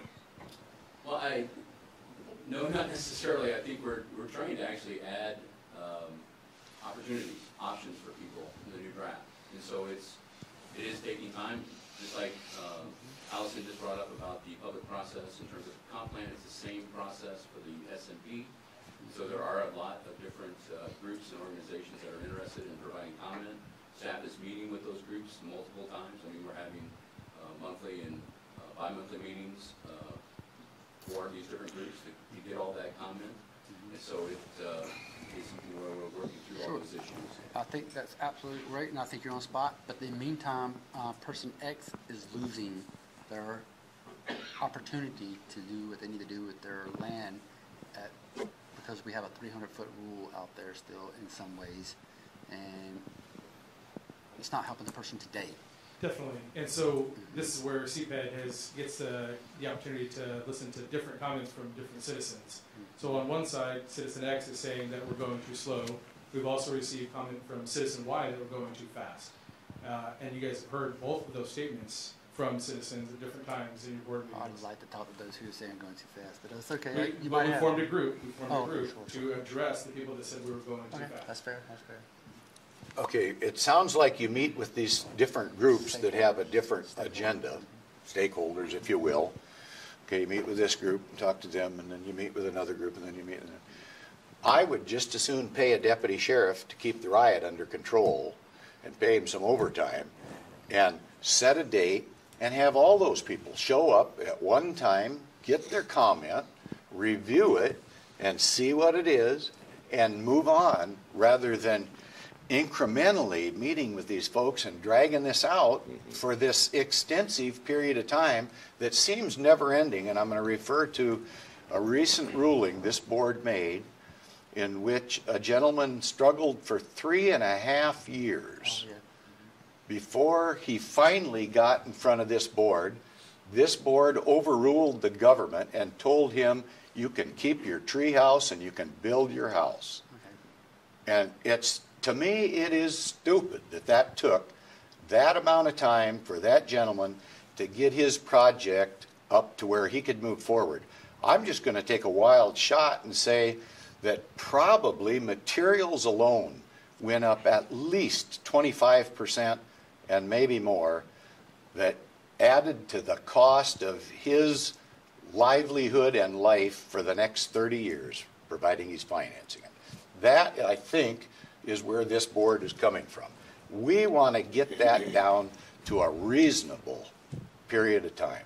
So there's two things in there, and the first one is we were happy, CPED was pleased to support your decision on that case. Yes. And second, just to clarify the meetings that are happening with the Shoreline Master Program, they are not all the same views at those meetings. There are 3 different sets of meetings. The views are diverse. The sheriff deputy that you refer to is essentially Brad. Okay, well, he looks pretty stout. He can handle it. So know that. There's the star. That's right. That's a piece of this conversation, that Brad is facilitating those different opinions that are happening and keeping it from being a riot. But we're having that conversation. And it's important to have the conversation. It's very important to listen to all the constituents on any side of any issue, and there's going to be multiple sides. And if we listen to side A, and we're listening to side B, and or side C, if there's a third side to it, and we validate their concerns, we take those concerns into account and into deliberation, but knowing that each side is going to advocate for their side, and they may have the view, well, it's got to be our way or nothing. It's got to be our way or nothing. Once we get that, then we come to the board, and then we get to impose our thought process into this as well and make a decision. Well, so first it goes to the filter of the planning commission, the volunteer board Right. that you guys have set up to take all of those comments and find the path forward, and then it comes to you guys. Right, so if we hear from A, B, and C, okay, thank you for your input, now we're moving on. I don't know how long we need to engage A, B, and C, knowing we may not appease everybody in group A, B, and C. I just want to move on with the process, so planning commission gets it, it comes here, and we'll decide. Yes. I just want to know if we have that extended out, A, B, and C, an extended period of time for months and trying to work it out. Well, that's for us to work out. Yeah, well, so that's kind of where we've been hitting the gas, and then past hit the brake, Yeah. hitting the gas. And so Brad's trying to find that right speed. Okay, but what I'm thinking is, I don't need A, B, and C and staff to work out the compromise, get their views and their major concerns, good, bad, or indifferent, move on to the planning commission, come here, then we can say, okay, A, B, and C, now we're deciding, let's move on. We don't need them to mediate it if we're going to mediate it. We don't need them to decide if we're going to decide. If that makes sense. See, absolutely makes sense, but I don't think the A, B, and C, as you stated, are the decision-making bodies. Mm-mm. They're No. They're just gathering information and Yeah, their that's perspective. right. And actually the process is working in a way. The A, B, and C provide a public perspective as to some potential changes, brings to the Planning Commission. The Planning Commission brings to you, and you can make a decision at that point whether you want to adopt the recommendations of the Planning Commission or not. Right. But also within that context, you have been given the opportunity to see a wider perspective of the comments that you have received. And it will be an informed decision they will make at that point. Okay, if that's what's happening, that's fine. As long as we're not, Group A, you want 10 feet, Group B, you want 300 feet, Group C, you want something in the middle. Let's come together and then present it to the Planning Commission. No, that's not their, that's not their Pretty job much, description. thank you for your comment. Yes, thank you for your comment, and let's move on, yeah. Thank you. A lot of it will be that. There is one more step after we get the recommendation from the Planning Commission. It will come to you for your decision, a locally adopted version. That version then goes to ecology. So there's an extra step with the S&P where it has to be adopted and accepted by ecology. So that works in the time frame as well. No, okay. What if I they want to say know a no? little more. Yeah, okay, so they've been taken over by a bunch of goofballs, I'll just put it just the way I see it. And, Sorry. and they say, no, we're not approving anything short of 300 feet. So then what? Who would approve? I don't know, Brad said that Department of ecology Ecology? gets Oh, to ecology. make that determination, so they get to overrule what the elected body does? Is there a person from the Department of Ecology sitting at the table already? Yes. But that is exactly the point of why we're having these meetings, so that when ecology says, well, we think that maybe it shouldn't be this, we can say, we've had all of this input, and here's why it should be. And so that ecology is at the table before the decision is made and all of this input is provided. Essentially, it gives us a shield for not having it overturned. Well, when That's you why say overturn, because I'm kind of concerned that that person that might have that pencil that can say, oh, no, I want 300 feet. I don't give a darn what the rest of the citizens say. I want 300. I know best. I'm the government. I'm here from the government. I know what needs to be. It's going to be 300 feet. Okay, so now you're saying that's another roadblock that gets thrown in front of these people that are waiting. If staff has done his job, which he currently is doing, we'll know that before it comes to you to submit to ecology. But what kind of authority does ecology have to shut down our decision? Prior to the decision. They have the final approval of the shoreline master program. When you submit, which is why we want to involve ecology the whole way along, when you submit, they will, if they had some concern, they would come back and say, we'd like you to reconsider or provide more documentation as to why you made this decision. They don't say, we're not accepting it, we're overturning it, or we're not doing something different. But they will have the final approval of the shoreline master program. We want to bring a document to them that they will approve, which is why we've involved them this whole time. Well, my question still is, so they say no, so then what? Does it go in front of a hearings examiner and then come to this quasi-judicial board for a final ruling? So what Cindy was just saying, they don't say no, they say why. And then we provide more information as to why. Well, if they can keep dragging their feet. They're that bureaucratic nightmare that I'm talking about that normal citizens should not have to contend with every day of their life. I guess the question will be, if I may, if ecology does not approve the plan, what are the consequences to the county? We go back and look at the numbers again and keep having the conversation. We can't move on with just whatever we vote and implement? Can we move on with whatever they vote and implement? No, they still have to approve it before it would actually be able to be. Then it's not our plan, it's their plan. Yeah. So what do we need to do? Go to the legislature and ask them to change this process? Is it a legislative issue? So we're just doing the legwork really for them. Right, it's a. Our community. Yes. But it ain't a Thurston County plan, it's a Department of Ecology plan. Well, it takes into account, it takes into the public record, all those comments and what we were looking at, again, the environmental functions that we're trying to protect throughout Thurston County. That's how it's tailored, but then, yes. Let's try it a different way. Can we get it done before December 31st, 2018? The entire to ecology? Done, wrapped up, bow and everything on it, ready to go. We would have to change the current process in terms of how we're going with the meetings and do it much more. Then the answer is yes? Robust. Yes. Yes, we could do that, and then we would get that citizen back in here telling us that we were going too fast. So if that's what you want to do, we can look at that consideration. If it's legal, that's what I want to do. And so be prepared for those citizens. I can handle the citizen. I'm not worried about that. I want to do it legal, and I want to protect the environment. That's right. Those are my two requirements. I got what I want now. Sounds good. I just want to say that if you look at shoreline master programs throughout the state, they're all different. Yeah, They're all tailored to their local stuff, which is what we are doing. We're building our record. We're trying to say what's important to this community, and that's what we'll bring to ecology. It's not going to be a surprise to them because they are involved, and if they have a headache somewhere along the way, they should be bringing that up. Earlier versus later, I got it. But not all counties have a Department of Ecology sitting on their SMP, process. I guess 39 counties, no. I do have a It's quick, kind of certain counties do, certain counties don't.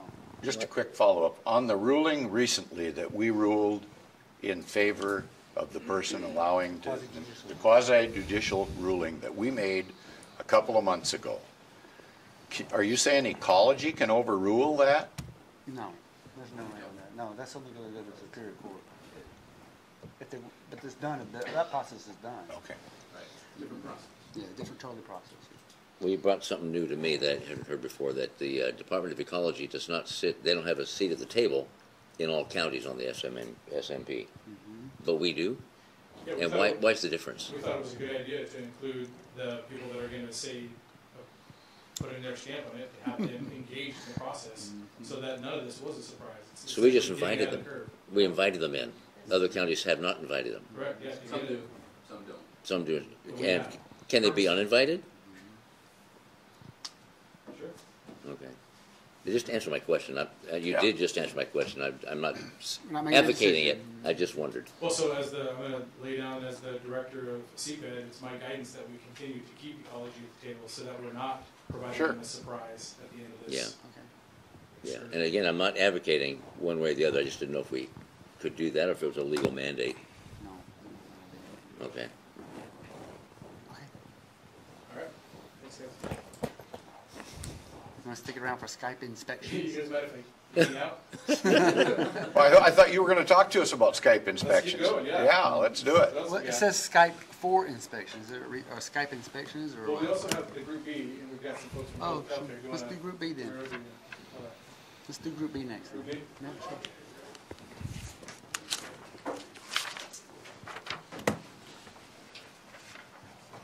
We're good on time. We're going to Group B for the next 6 or 7 minutes because it's a big picture. It's a complicated piece here. Yeah. So just frame it what Group B is and what some of the issues are because we're not going to solve anything today. We're going to come back to it. Yeah, this is, if I may, this is the result of public testimony and a written testimony you received last week from what we call Group B.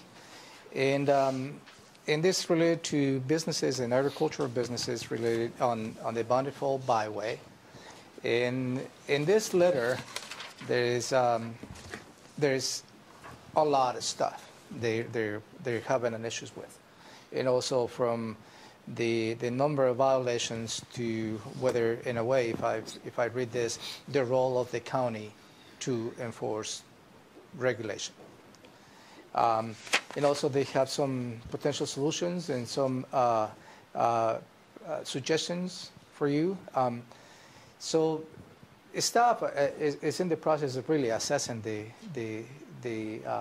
gist of this letter and come back with a process This to how is we're going the to be initial addressing that. response. I'm sure there'll be many more. We've got to get to the bottom line as far as making it economically viable, but within the purviews of the statute. Go ahead. Yeah, and so Ms. Harmon's letter that she presented to you guys when you guys first heard this, we've been in connection and talks with her and other folks in this same community of businesses for months now. So trying to find a way forward on the legislation, the regulations that we've been given down from the Washington State Legislature. So this wasn't a surprise. This is great that they're continuing to provide their citizen. Have you heard it before, Group B licensing? No. No.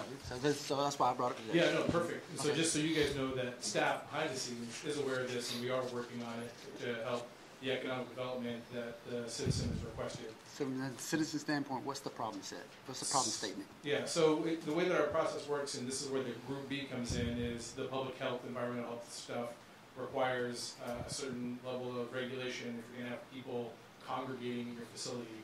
I worked with the Director of Public Health already, Shelley Slaughter. Her and I are engaged in making sure the process is more clear, but the staff here representing environmental health can maybe provide a little more details on what Group B is. Essentially, though, it's kind of one of the first dominoes that goes in the step of how a business can operate in the county. Or not? Go for it, Steve. Steve Peterson with Environmental Health, and with me I brought Eric Iverson, our county biologist, who also supervises our drinking water program. So if you really need the hardcore answers, I got Eric here. Okay. I thought I'd give you just kind of a little bit of background of what the framework we're dealing with today, to kind of to lay out kind of a level playing field. Joshua said Washington State Department of Health, through 2 different WACs, set down the requirements for public water systems. WAC 246-290 regulates and defines what's called Group A water systems. And then there's WAC 246-291 that outlines Group B, which is smaller public water systems. Here in Thurston County, we have what's called a joint plan of responsibility with the Washington State Department of Health, where we administer the Group B WAC and water system program here locally. And in Thurston County, we actually have, under our current framework, 4 types of water systems. We have what's called a private water system, which is one or two residential connections. So a couple homes can go out and drill an individual well, share that well without any real requirements. Then we have what's called a Group B exempt. That is something that's fairly new. We implemented that in 2015. And it was specifically directed to aid small businesses specifically. And basically what it does is requires some very, very basic public health criteria, such as proper construction of the well, a protective radius around the well, some initial sampling to show that the water quality is okay, and then quantity, 750 gallons a day, so we know they have water. And they're exempt from getting an engineer or going through any type of engineering process for the water system. And they're also exempt, correct me if I'm wrong, Eric, but from our Group B operating permit requirements. So it's basically getting some basic information on the water system, make sure it's okay, and then sending them on their way. That's a relatively new process we developed in 2015. And Eric, correct me if I'm wrong, but I think we've done 86 water systems under that criteria. So they didn't have to go through all the engineering and the Group B operating permit requirements. How many people do they serve, each one of those? Well, they're Two? like Group B exempt are 1 or 2 non-residential connections with small populations. So for example, if I had maybe a retail office that I have where I have 1 or 2 employees and not many people from the public coming in, that would fall under a Group B. Something like maybe a septic system design company has an office with 1 or 2 people, maybe a small real estate company, something like that. But they're small, non-residential water systems. Then we have Group B water systems, which is 14 or less residential connections, 3 to 14 residential connections, or serve a smaller number of people. And then, of course, we have the Group A, that's regulated by Washington State Department of Health, that are 15 or more residential connections or large numbers of population served, meaning customers. Correct. So that's the framework we have now. As part of the review process, when folks come in to go through planning, environmental health development review, that's some of the things we look at. What type of water systems required under the framework and such. As Joshua indicated, folks have come in and asked for other considerations and offered suggestions. Some of these suggestions most likely would take code changes, perhaps locally and even at a state level. We're more than willing to put together some kind of suggestions and come back to a work session for you to show where you have some leniency and where you don't. As you heard from some of the other speakers, some of these things are set down in state regulations, and if we want to adhere to those state regulations, we can't go below those minimums.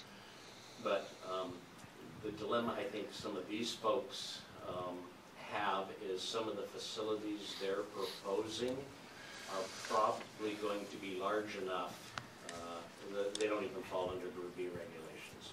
One of them in particular is already under review by Washington State Department of Health, and another one we've already consulted with Washington State Department of Health, and the populations that they're proposing to serve are big enough that they're probably going to be regulated by the state, not the county.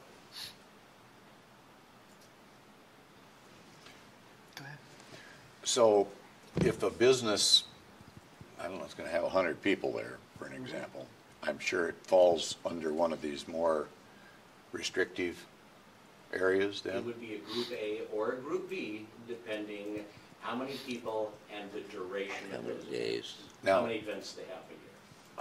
How would that work with ways to allow that business to proceed, meet the requirements of the law, and still keep the public, I guess, safe? So I look at it a little differently if I'm using water to wash my hands versus drinking water. So if a business, for whatever reason, did not meet a certain criteria because it was supposed to be 100 feet from the road, the well, but it's 79 feet. And so theoretically that's bad water. I don't know how that happens, but let's just use that example. Can that operation then provide bottled water or some other process for the drinking water, but the sanitary, dishwasher, toilets, sinks, all that can be run off the well? And possibly is there a way, so say the dishwasher, you'd want that to be sterile, so maybe the water has to be 190 degrees, instead of 160. I'm just throwing this out. Are there ways that we can help these individual businesses that are up against maybe one thing is holding them back? And I know there's a winery that's got some issues that I've heard about. I know there's a liquor distillery that's got some issues, kind of threatening to put these people out of business. And is there a way that we can help them succeed and still protect the public by being innovative and coming up? Maybe maybe that person has to put a treatment plant, and it injects a little chlorine in the water. I don't know what it is, but I want to work with folks. I want to protect the public, and I want the business to be able to succeed. A lot of statements in there, so I'll try to address them. When you said Mr. Edwards, your initial example was the setback for a sanitary control area in a public water system is just a standard 100 foot. It's called a sanitary control area protection. And if a well is 79 feet, bad water. That's not exactly correct. Okay. In the review process, there's provisions for an applicant to come in and ask for what's called a sanitary control area reduction. So if they have the right geological setting, they can actually request, and we oftentimes grant, if the situation warrants it, a reduction in the sanitary control area. So the kind of the cookbook approach is a 100-foot sanitary control area. That's just stated in both state WACs, our local WAC. That's just a cookbook approach. But there are provisions in the code that an applicant can go through to try to get that reduced if it's appropriate for that particular site. And what dictates that is the geological settings of that site and the construction of the well. Now sometimes well construction issues can be corrected, so it's no longer an issue. But as an example, if you have a well down in Scatter Creek, where we know we have a very, very shallow drinking water table down there with a lot of gravel, what's called an aquitard for protecting that drinking water, it's probably not appropriate to have a 60-foot sanitary control area because there's no protection of the water table. But in the northern part of the county, where we have the geological conditions that have aquitards, it may be appropriate to go down into some other sanitary control area. So there's provisions in the code that allow it, and it's based on site-specific criteria. And could there be such a thing as maybe additional testing to make sure that there weren't issues with the water, where you might only test once a year? Well, if it's a little bit touchy, well, let's test them 3 times a year. What you're referring to is mitigation, and the state of Washington, Office of Drink Water, has done things like that as well as we have. Okay. So if there's certain circumstances where we're allowing some kind of waiver or deviation from the code, we employ what's called mitigation. So it's a reason to allow what we're doing, and we're adding, for lack of a better term, I guess, additional safeguards, so we don't have something that goes kind of haywire for the business owner, or heaven forbid, the public. Okay. Do you normally discuss these kind of things with the citizen when they come in with these issues? Do you at least say, well, you know, there are areas they might need to go get a water engineer or something? I don't know what they need to do, but you know, be able to at least guide that citizen into an area rather than just say no. You can say, well, not under these conditions, but you might take a look over here under mitigation, exemptions, sanitary control area reduction code, or whatever it is. Do you help folks along with not giving them legal advice, not telling them how to do anything, but giving them some guidance where they can go look? Because, you know, a lot of times the county employees or the government employees know all these things. The individual that's coming forward, this is all Greek to him. He doesn't have a clue. So, or her. Yeah, he or her, whichever the case.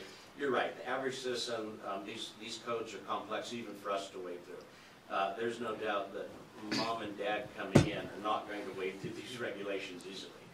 It's just a fact of the situation. Regarding the Group B and Group A water systems, they're required to go out and get a professional engineer to design the system, to help them through the process, because it is complex. And those folks probably know about all these issues. Just like any consultant. Some do and some don't? Exactly. So if they have questions, we're more than willing to sit down and provide them guidance. Some engineers probably are aware of this, some may not design systems. Is that possible? You could have that printed out on a sheet? You got mitigation issues under code 1, 2, 3, 4. You got. It is. It's in the design manuals as well as the codes. Oh, yeah. Now, one would expect if you're hiring a professional engineer, they do their homework enough to represent their claims properly. Okay. I have similar concerns for the winery, distilleries, and other small businesses yet to be identified with regard to the regulations of the Bountiful Byway, to not get in their way and to help them along. And I like the solution that you have for Group B, and that's the Satellite Management Agency, the mitigation, right? Is that something? This is a proposal. This is okay. This is what you receive as a public testimony. This is not drafted by staff. Okay. It's not counting. But is that something that we could take on, where we would test it through PHSS, their water, or do they go down to Olympia Spas and have them test it, or do you have to go to another private company to do it? Is that what they're proposing? Well, I think what they're proposing is a satellite management agency. And just so you know, both, correct me if I'm wrong, Eric, you're the expert, but both Group B and Group A's under the code are required to have satellite management agencies already. That's already a requirement in the regulations. They don't necessarily have to take the water samples. The water system owner could have an arrangement where they take their water sample, and they can go to any Department of Ecology certified lab to take those samples. Okay. Our lab that Eric runs as our county biologist right over here across the hall is a certified lab. But they don't have to necessarily come to us. They can go to a private lab and have their samples tested and the labs are required to turn that information over to the state, and it's entered into a database so we know public water systems are sampling as required. Okay, Does and that this, help? it does, yeah, thank you, Steve. And this is not a document that we prepared. No, This came in this as is- citizen comments for you to consider. Yeah, so if I may, so the next step in the process, the staff has received this letter. I've seen the proposed solutions to their issues. And they're going to be developing next step as to how better address some of their Got it, suggestions they thank have you, in this okay. letter. All right, Joshua has set up a meeting with Shelley, our Yeah. Public Health and Social Services Director. And I think that's this Friday, to start talking about the process and if you so choose a work session, we can come back and outline various things of what the minimum standards are, where you might have flexibility, and then whatever recommendations that we may have. all right. That's up to you. So say the next steps again, because I have some guidance. Yeah, so next steps this afternoon, I will acknowledge receiving this letter, and also I mentioned the staff is looking into the details of the recommendations, and they will be coming back to the commissioners with some proposed items to address their concerns. And that will be really the next steps for staff, is to look at the suggestions and come back to you with potential solutions. Would you like that as a work session? Yeah. So we'll In 21 days or less. work session within 21 days or That's less. correct. With suggestions. With a raised eyebrow. We're not going to let it push. We're not going to push the ball. So we're going to get on it. So basically, dissect that. Any other comments from the public on this particular issue? What the actual, I guess, regulation says, and what you come up as directors, and then what we could do to actually mitigate it, put a resolution to it, because I see that as an economic hindrance in some ways. I'm just my words right now. I don't know what I'm talking about in some ways because I haven't read it in totality. But we want to see what the whole picture looks like. So if we need to make a decision to help you out, to help them out, we want to be there at the forefront of it instead of waiting. So that's why 21 days is not 22, but 21 or less. A work session within 21. Get with him. He'll get us on the calendar. Okay. Would it be helpful if we can try to have representatives from Washington State Department of Health Office of Drinking Water here to help answer questions, or that's at your discretion? Yeah, no, whatever. This is a community piece there. It's a larger piece. We want all that information up front first so we can get everything in the pot, so to speak. And then later on, we might have another one if we need to make a decision on it, right? This first one is really to find out how this kind of works, does it work, and where it's, I'll say, hanging up or hindrance in the economic engine thing we're overarching trying to build, I'm sorry. Right. And if the Thank public you. needs to come too, it's not a problem. All right, it's all good. Thanks. It's all part of what we do. Thank you. Thank you, Steve, Eric, and Joshua. Thank you. Are you sticking around? Joshua. Yes. He's on next for Skype, I think. Yeah. Yep. Right. So item B, under the CVET updates, is Skype for inspections. I want to make sure that we recognize that we're looking at all different technologies. Skype is one single application, but Skype in terms of e-inspections using an interface that has a camera and a video so that we don't have to go out into the field. Our staff has been calling that e-inspections, just so we are all kind of on the same verbiage, so we're not using a Proprietary, company's okay. product. Yeah. I love the vernacular. Thank you. And so I brought this to the staff while I was still interim. It turns out that they've been working on it since December of 2017. They engaged the OMB, so we engaged Scott Bergford, Ron Deering, and Joe Petridge at Sunset Air. They're helping to pilot how these different inspections occur and different levels of what they do. Sunset does mechanical, others do home building, one does some commercial, and at varying levels of their engagement as well. So the staff also has been working through some processes outside of the e-inspections, how we just do normal daily business. So we're focusing on, do we have enough people in terms of what they're doing, the people, and then the process, how we're taking in the requests for inspections, and then the tools. And so this one falls under tools. And we have the people. It turns out we actually have one of our inspectors, his family is in the Philippines. And so he uses these technologies on a regular basis to communicate with his family. Good. So he's already doing it. So so December was the beginning. The inspection group led by Chris Edmark created a draft policy for how we do e-inspections. Manny, is the inspector who's been engaged with these different firms and doing these inspections, and they've created a list of the items that they're considering how we go forward in inspection. Do we have that? Not yet. This is the draft. Okay. So I don't have it all fully prepared yet. But I'm just going to read them. Sure. Ready? So corrections from previous inspections. So we've already been out there and looked at something, and they know what the kind of the lay of the land is, so that they see it again via this interface. It's not a surprise. Next is minor plumbing installations, where a self-certification is provided for the pressure test. Pole barn footing inspections, non-engineered footing inspections where setbacks do not need verification, non-engineered foundation wall inspections, ductless heat pump installations, LPG test and tank set. LPG is liquid propane, liquid petroleum gas. Our ladies pro golfing.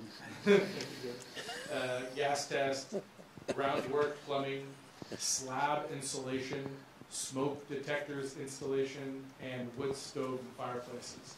So those are the items that they're piloting on how we use this technology. The next step, once Manny starts to kind of work out the bugs and the different organizations that we're partnering with start to provide us feedback, then we'll look at what tools we need to purchase, whether it's iPads or those kinds of things. But I didn't want to make any fund requests for purchasing until we figured out if it was going to work. Good stuff. Good plan. So we're on it. Staff is on it. Gary has a question. What does a non-engineered footing, what's that mean? DIY. I'm going to defer to staff, otherwise I would just say it's a footing that doesn't engineer it. I mean, the reason I'm asking that question is, if somebody's putting up a footing for a house, a builder is, I mean, first of all, they're going to have it all dug out, then they're going to put their forms in, and then I don't know what happens, rebar, concrete, whatever. Yeah, that's an engineered footing. That is an engineered footing? Because you need. What about somebody building his own house? Well, it's still engineered because the reason you put rebar and the reason how deep you go into foundation depends on the loading of this particular structure is going to support. So that's an engineering footing. Non-engineering footing is perhaps when you're building a deck. You have those concrete blocks, footings that you don't need an engineer for that. But for a home, you certainly need an engineer because the rebar dictates. It's not just put on rebar. You are a little biased on this, are you? Of course, I'm an engineer. Yeah. Okay. Well, I think that might.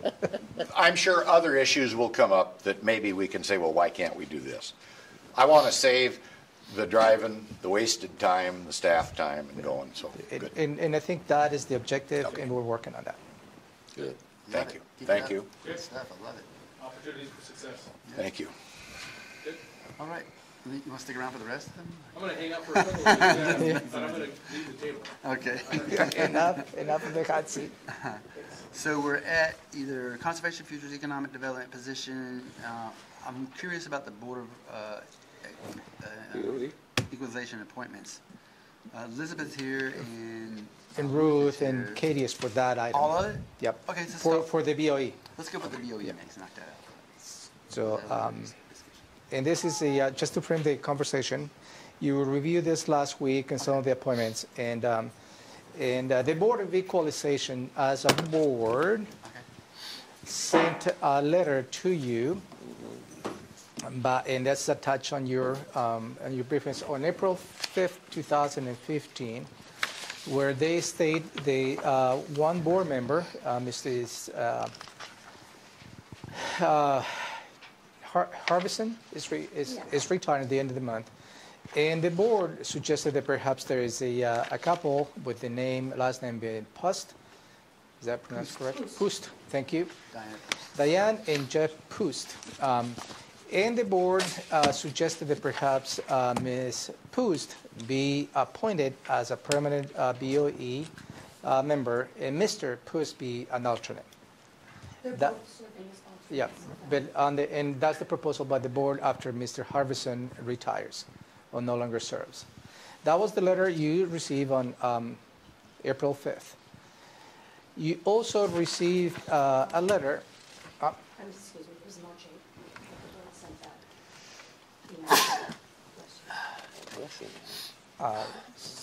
8th. April 5th is.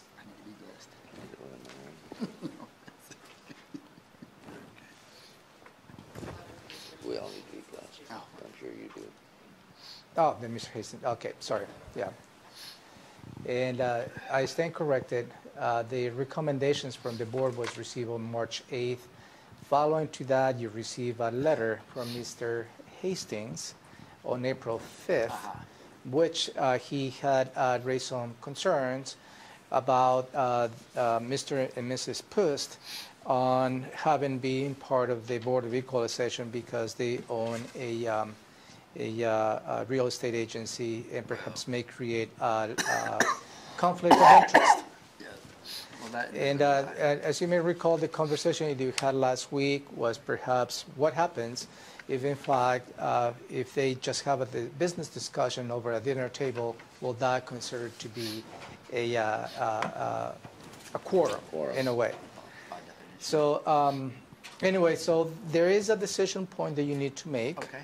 What is it? And the decision point is the Board of Equalization, which included Mr. Hastings, sent you on March 8th on a proposal. The proposal is that Mr. Harvison is retiring. As a result of that, for you to consider appointing Mrs. Pust to a permanent BOE position and Mr. Pust to continue to be an alternate. That is the request that you have from the BOE dated March 8th, 2018. Okay. So you requested perhaps to come Ruth Elder, which serves as the clerk of the BOE, as well as Elizabeth Petridge, to give you a perspective whether that question of a conflict of interest I applies want to or hear a not. legal stance, and then we'll come back to your... So the issue of, there's a couple of issues. The first one is whether or not to appoint Mrs. Pust and then the husband as the alternate. That's the first question. Yeah. And if the two were to be on the board together, that would be a problem because they would be having meetings all the time, potentially. Yeah. And that wouldn't be a good idea. The second conflict of interest issue raised in Mr. Hastings' letter of April 5th is, well, these people are realtors, so that's an inherent conflict. That's not, the statute that guides you in appointing BOE members is quite silent as to the type of qualifications that you need to think about or not think about for this position. Sometimes they will give you, the legislature, when they're asking you to fill boards or commissions, they'll say we want a person from the agricultural community, from the environmental community, from the whatever. The BOE statute is silent. It doesn't say anything about that. So there's not so from the statutory perspective, there's no prohibition from appointing a realtor or somebody from that community. The only conflict that could arise is if the realtor that was on the board had a piece of property that realtor owned, or if that realtor was representing a buyer or a seller of that piece of property.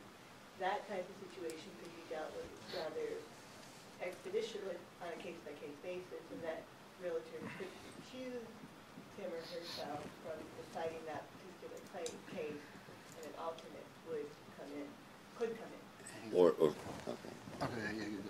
Or if they had represented in the past someone that now is currently coming before the BOE? On that particular piece of property? On any issue. Just the fact that they know someone and have worked with them in the past. Sold a piece of property 10 years earlier or something like that.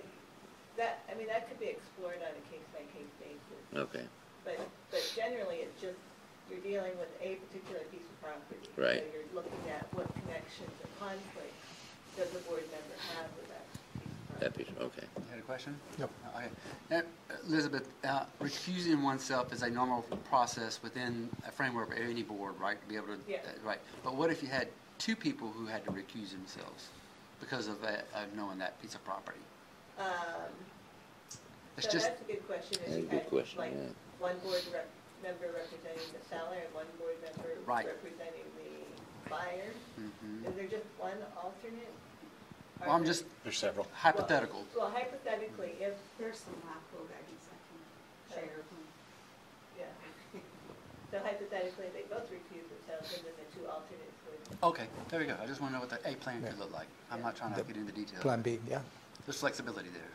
Okay. Gary, and then I'm going to go back over here, okay? Well, were we going to hear from Ruth something on this See if you first? had any legal questions. Yeah, yeah. Anything legal? No, mine isn't legal, Okay, but go back over here then. Go ahead, ask your question. I think what Mr. Hastings was getting at was the possibility of so many, it seems like the Board of Equalization has been dominated by real estate interests. That's all he's saying. That the majority of the board for some years has had a real estate background. That's all. Realtor or real estate background. Totally.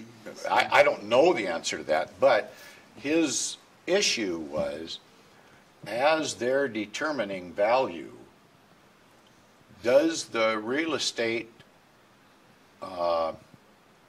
interest, it's probably, they work off of a commission if they sell a piece of property. Is it something to that to keep the value up? That in turn makes the commissions more. Not for that individual person sitting there, but the real estate profession in general. So they belong to a realty professional, the Society of Professional Real Estate people. I don't know who it is. And it would behoove them, they would be in better stead with that group if they kept the prices of properties higher, because then all the members of that group or other realtors, when they sell a property, they get a bigger commission. And I think Mr. Hastings couldn't understand why they weren't more receptive to lowering property that seemed to have no value because of regulatory taking, so to speak.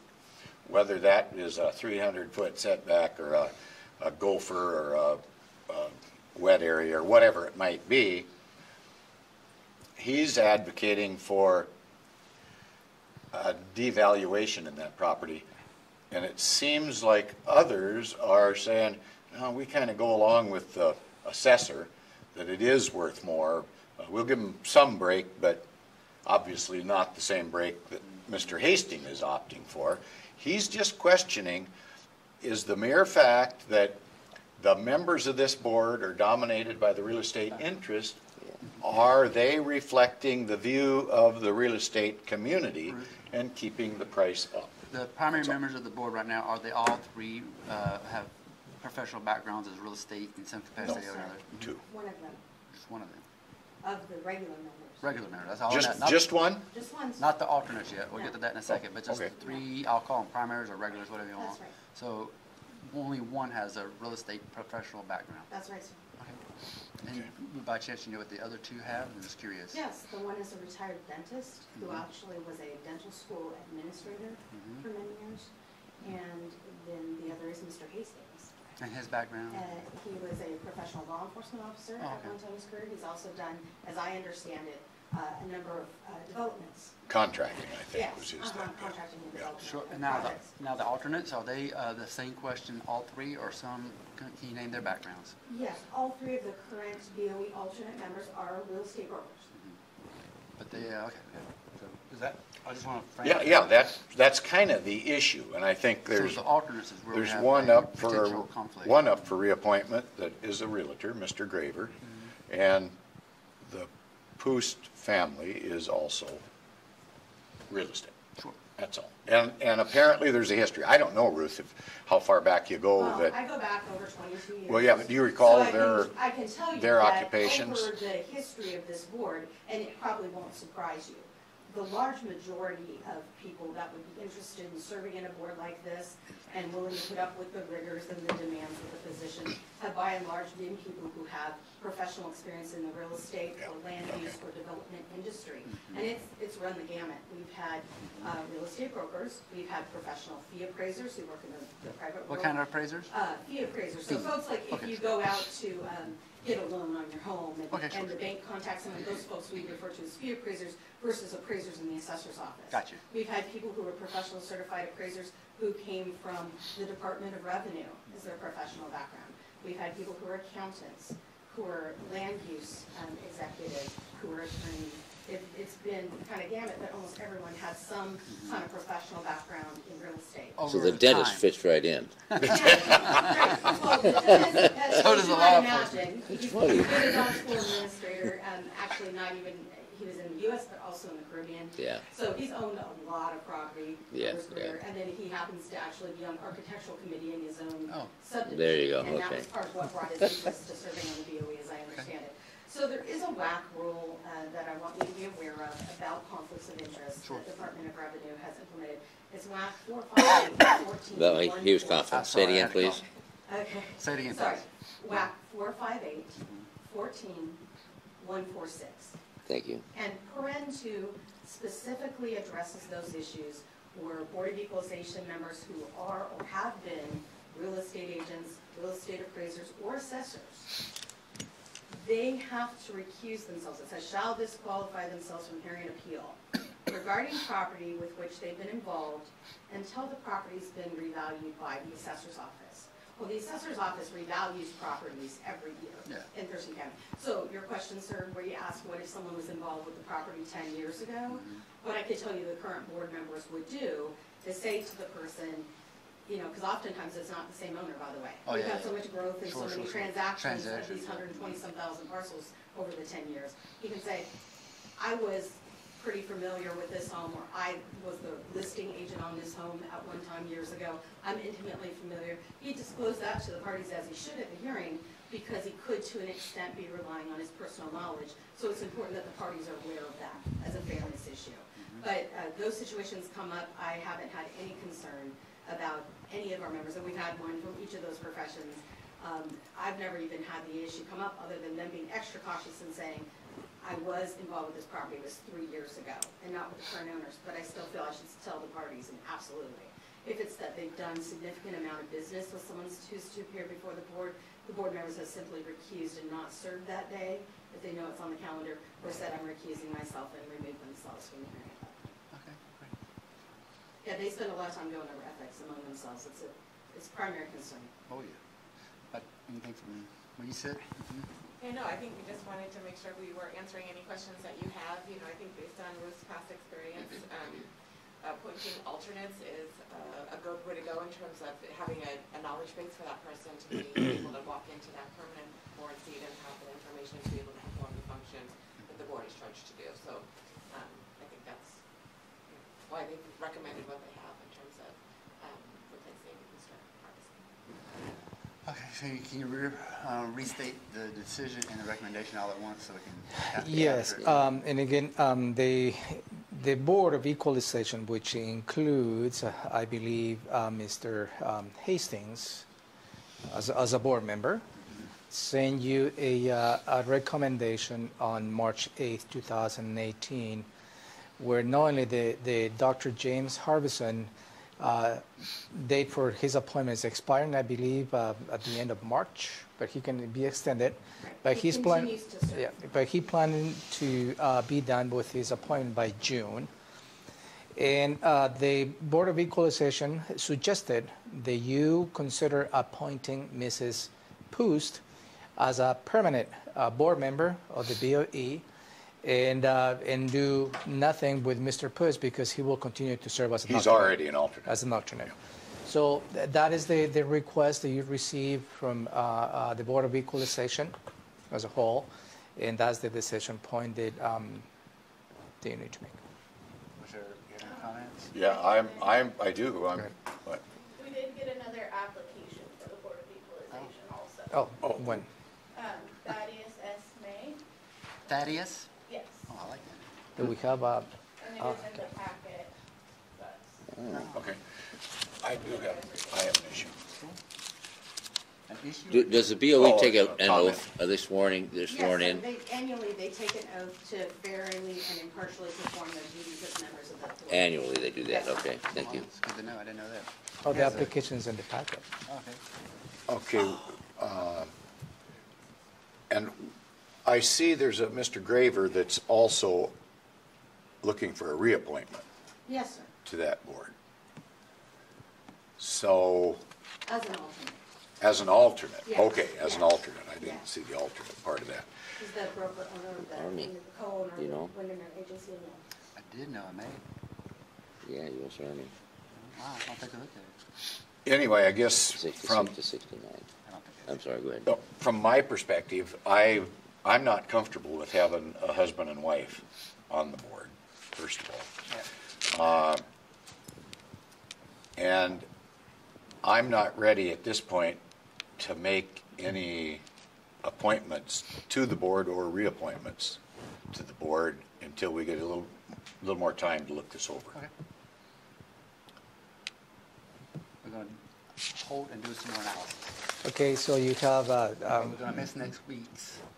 yeah, but at some point in May, I will encourage you to do so because in June, Oh, we got they another will applicant have too, one so- board member less. Yeah. I'm listening. So Dr. Harbison had agreed to stay as late as June 30th, June still 30th, be in the okay. area, but he certainly understands it's at the commissioner's option how that would work out. But he said if that helps the board stay listen to Rim, functional I listen and to helps you. us be prepared to hear cases, he's Oh, yeah, he'll be yeah, available. And we do have optional folks to get on there if something comes up for a little bit, right? I mean, if somebody gets Sure, sick. I mean, the or- alternates are, Al- they alternates, regularly, yeah, okay. you know, it's not real frequent. I don't want to give you the impression they're Yeah. all the time, but, for example, right now, Dr. Hudson this week actually is taking care of some business where he's going to be moving in another state.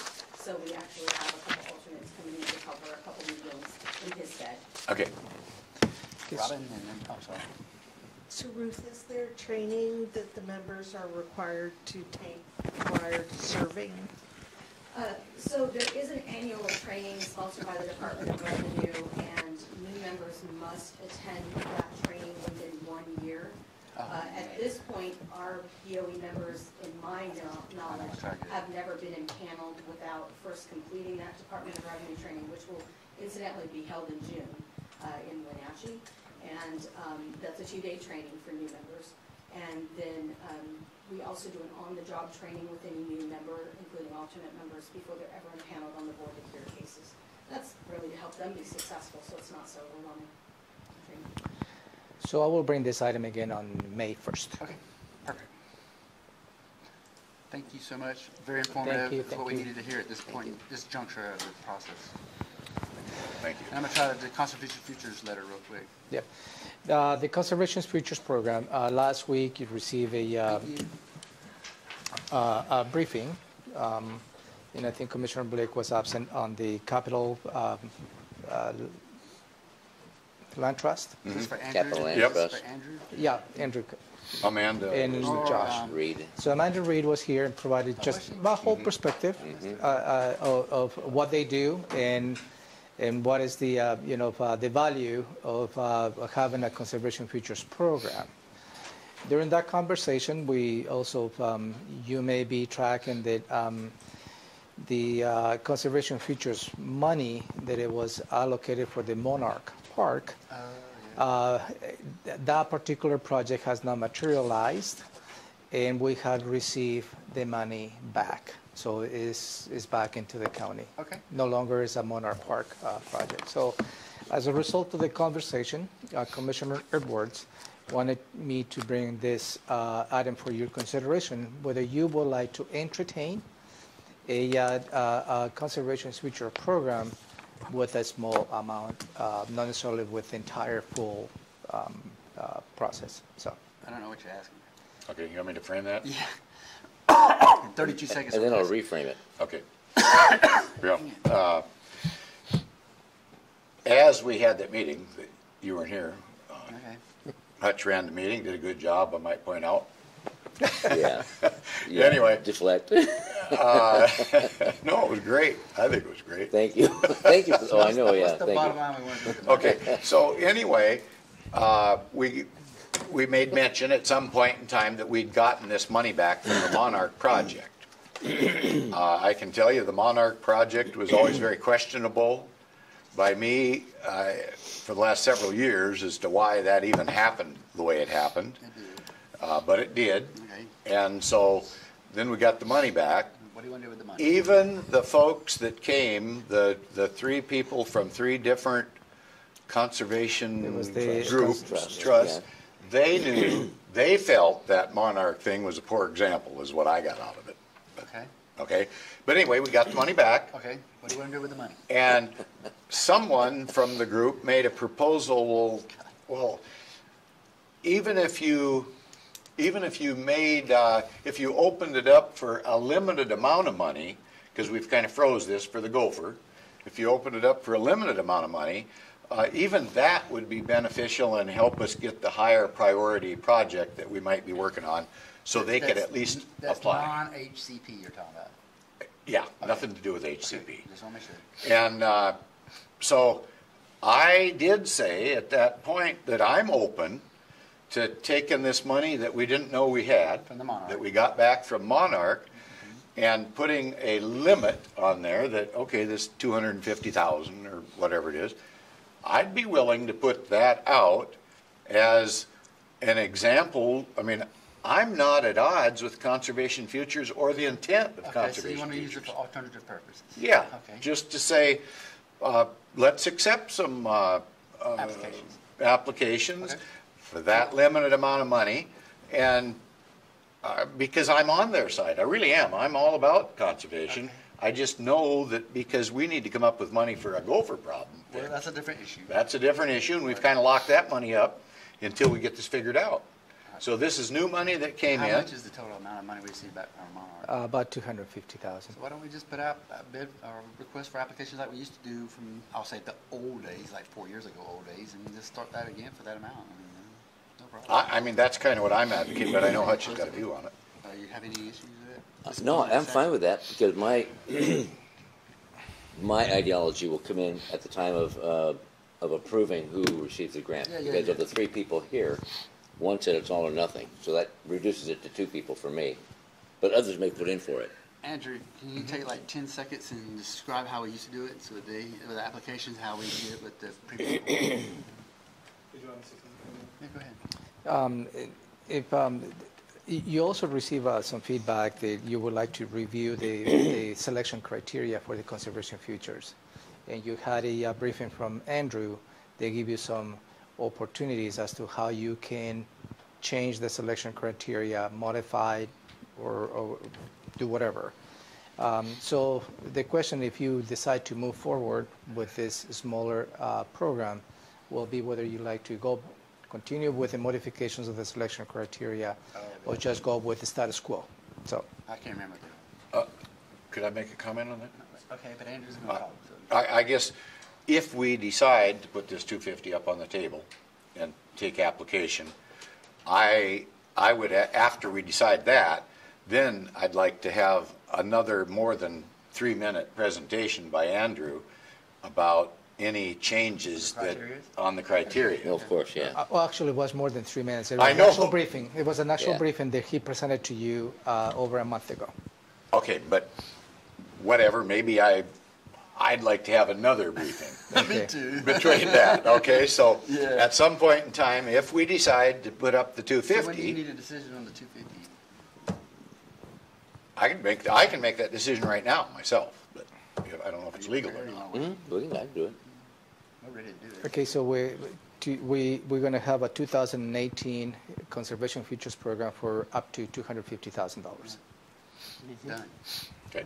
Got that out of the way. Now we just need to brief on the new criteria. Come bring the old criteria and we'll talk through them. And, I don't know. Yes.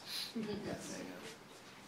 Okay. And when you're deciding that or bringing that, would you at least kind of take into consideration whatever happened at Monarch? I don't even know what happened at Monarch, to be honest. We need a background brief on it. Kind of a background thing or something. I just heard about it as a nightmare. So. No, you good? Okay. Just make sure. Thank you. Thank you. Very good. Thank you. Who's sticking around for the economic development position? Yeah, can we stay in chair? That's you. I mean, you did great walking around a chair. That's good. Yep, you did good, Josh. Now you're back on the hot seat. You want to change chairs? Okay. You guys are already warm, right? You have the floor. Yeah, no, this is my item. Oh, okay, sorry. I have been looking into the, what is it that we're going to do with Josh's old position? Old position. Yeah, and this is the, as you may recall, Josh's old position included two components, the sustainability and the economic development aspect. My humble perspective of that is, that position was designed and built around what the value and the skills that Josh brought to the organization. But I think it is time perhaps to look a little bit different as to how that could be re-engineered. The proposal that I have for you has two components. Let's work on the economic development position. I believe the county needs an individual who is solely focused on economic development. And we need to develop a job description that actually addresses that so we can attract the right candidate to do economic development activities for the county. In association to that will be the compensation has to be aligned to that. So I have already asked Katie to look what other counties have in terms of economic development positions. Okay, I would just add, okay, I'm going to let you finish your thought. So that is the element of the plan number one. The element number two is what is it that we're going to do with sustainability. The sustainability, I believe that we have a lot of efforts done on the public works, solid waste. That's external activities to do with sustainability, and that was a good suggestion by Robin. Looking internally, what the sustainability needs are facilities. Truly as to how our facilities can implement some measures that we can be sustainable, reducing energy, which that's what you did for a long time.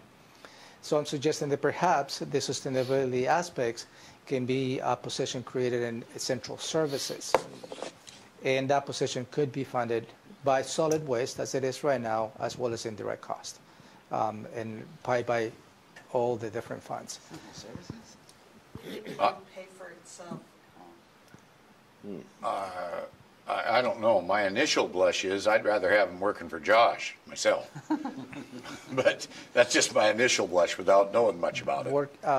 The new position working for Josh. What position? There's two positions that I'm proposing to create. Oh, okay. Well, I didn't know that. I thought you were just proposing one. No. Two. Sustainable and economic. Is one having a single economic development position? That's one. Yeah, he did both, right? Basically. Yes, he did both. Because he's a good man. Now he does more. But I believe it is, I think we need to put ourselves out front on economic development and bring the right person to the county to drive us through what we need to do and where we need to be in the next 20 years. And perhaps and I'm just going to throw this idea, as we're having a discussion, this potential industrial park in the South County. That by itself, it will be a project that this individual can dedicate himself or herself to make that a reality and to start selling those sites to business to come. So there's a lot of opportunities, but we need to find the right person. And, we had the right person, but he's not doing the job anymore. So we need to emphasize as to what the economic development value of that position is in the county. And my suggestion was to create a sustainable position in central services. So when's the first time we can see a job description and analysis from HR on it? As soon as I get in touch with Katie, she's already working. She has given that task to Aaron. So Aaron, his new... Oh, the Aaron dude, yeah, the boy, yeah. The guy. The guy in HR. The other Aaron, I got the other guy. Sorry. That's Aaron. So anyway, the intent of this conversation is just to present the plan to you, and no decisions at this point. But you're looking for leanings right now, right? And it's just, if you feel okay with the plan, obviously you need to make some decisions along the way. Yeah. But I'm okay with listening to the plan, or listening to the plan as it develops and having input. But at the first blush, I'm thinking, well, we had one position doing both, and now we want to split that. and they still work tandem. They'll have to work together, I would think. They would work closely. But now we're creating another FTE. Yeah? Yeah.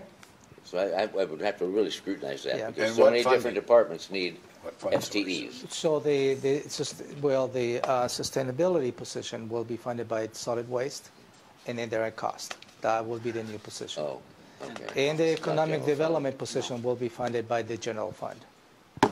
Why does, there's no fudge factor, no stretch, no ability to do something other than general fund? You know, and for me, it's, I have to be right up front. We have heard the commission put an emphasis on economic development. Yes. And the commission needs to invest on the right person to get the return to that investment. Well, that's true. I'm all for that. Yeah. So I don't know, I'm I'm right up always front, looking for a stretch. right up front as to how we need to take the county to the next level in economic development, and we need an individual who can drive us through that process. I agree with you 100% on that. We need a mini Josh, whoever he or Yeah, she we is. need another Josh. You got a twin? That job description that Josh has, it was constrained in so many different ways. Yeah. An economic development position description Right. is more. And you would have input into this description, I would imagine, as Oh, yeah, well. we will. So, yeah, I'm happy, I'm good with that. Bring the concept Yep. further. Yeah, I think so too. Yeah. Okay, so we'll move forward, and the details will come. You know, at some point, what I'd like to see is what law says one fund can't benefit another fund? I mean, I keep hearing about that. Is it an actual law? 4309-210. I'll just let me look that up and ensure that I've got the right one. 9. Let me look it up. And that is the RCW that tells you you can't. Let me look it up and make sure the reference is right. But not to say that perhaps there's an opportunity to see what the benefits of the economic development position could have. Yeah. And we can have a discussion on that. Very good. Yes, that is the correct one. That's the correct one. 4309210. 4309.210, is that the way it's listed? Yes. Okay. I think we're done with the agenda. Oh, okay. You got that, Romero? Yeah, and we accomplished everything today. Thank you. We didn't get everything. We didn't get commissioners' items. You got enough commissioners.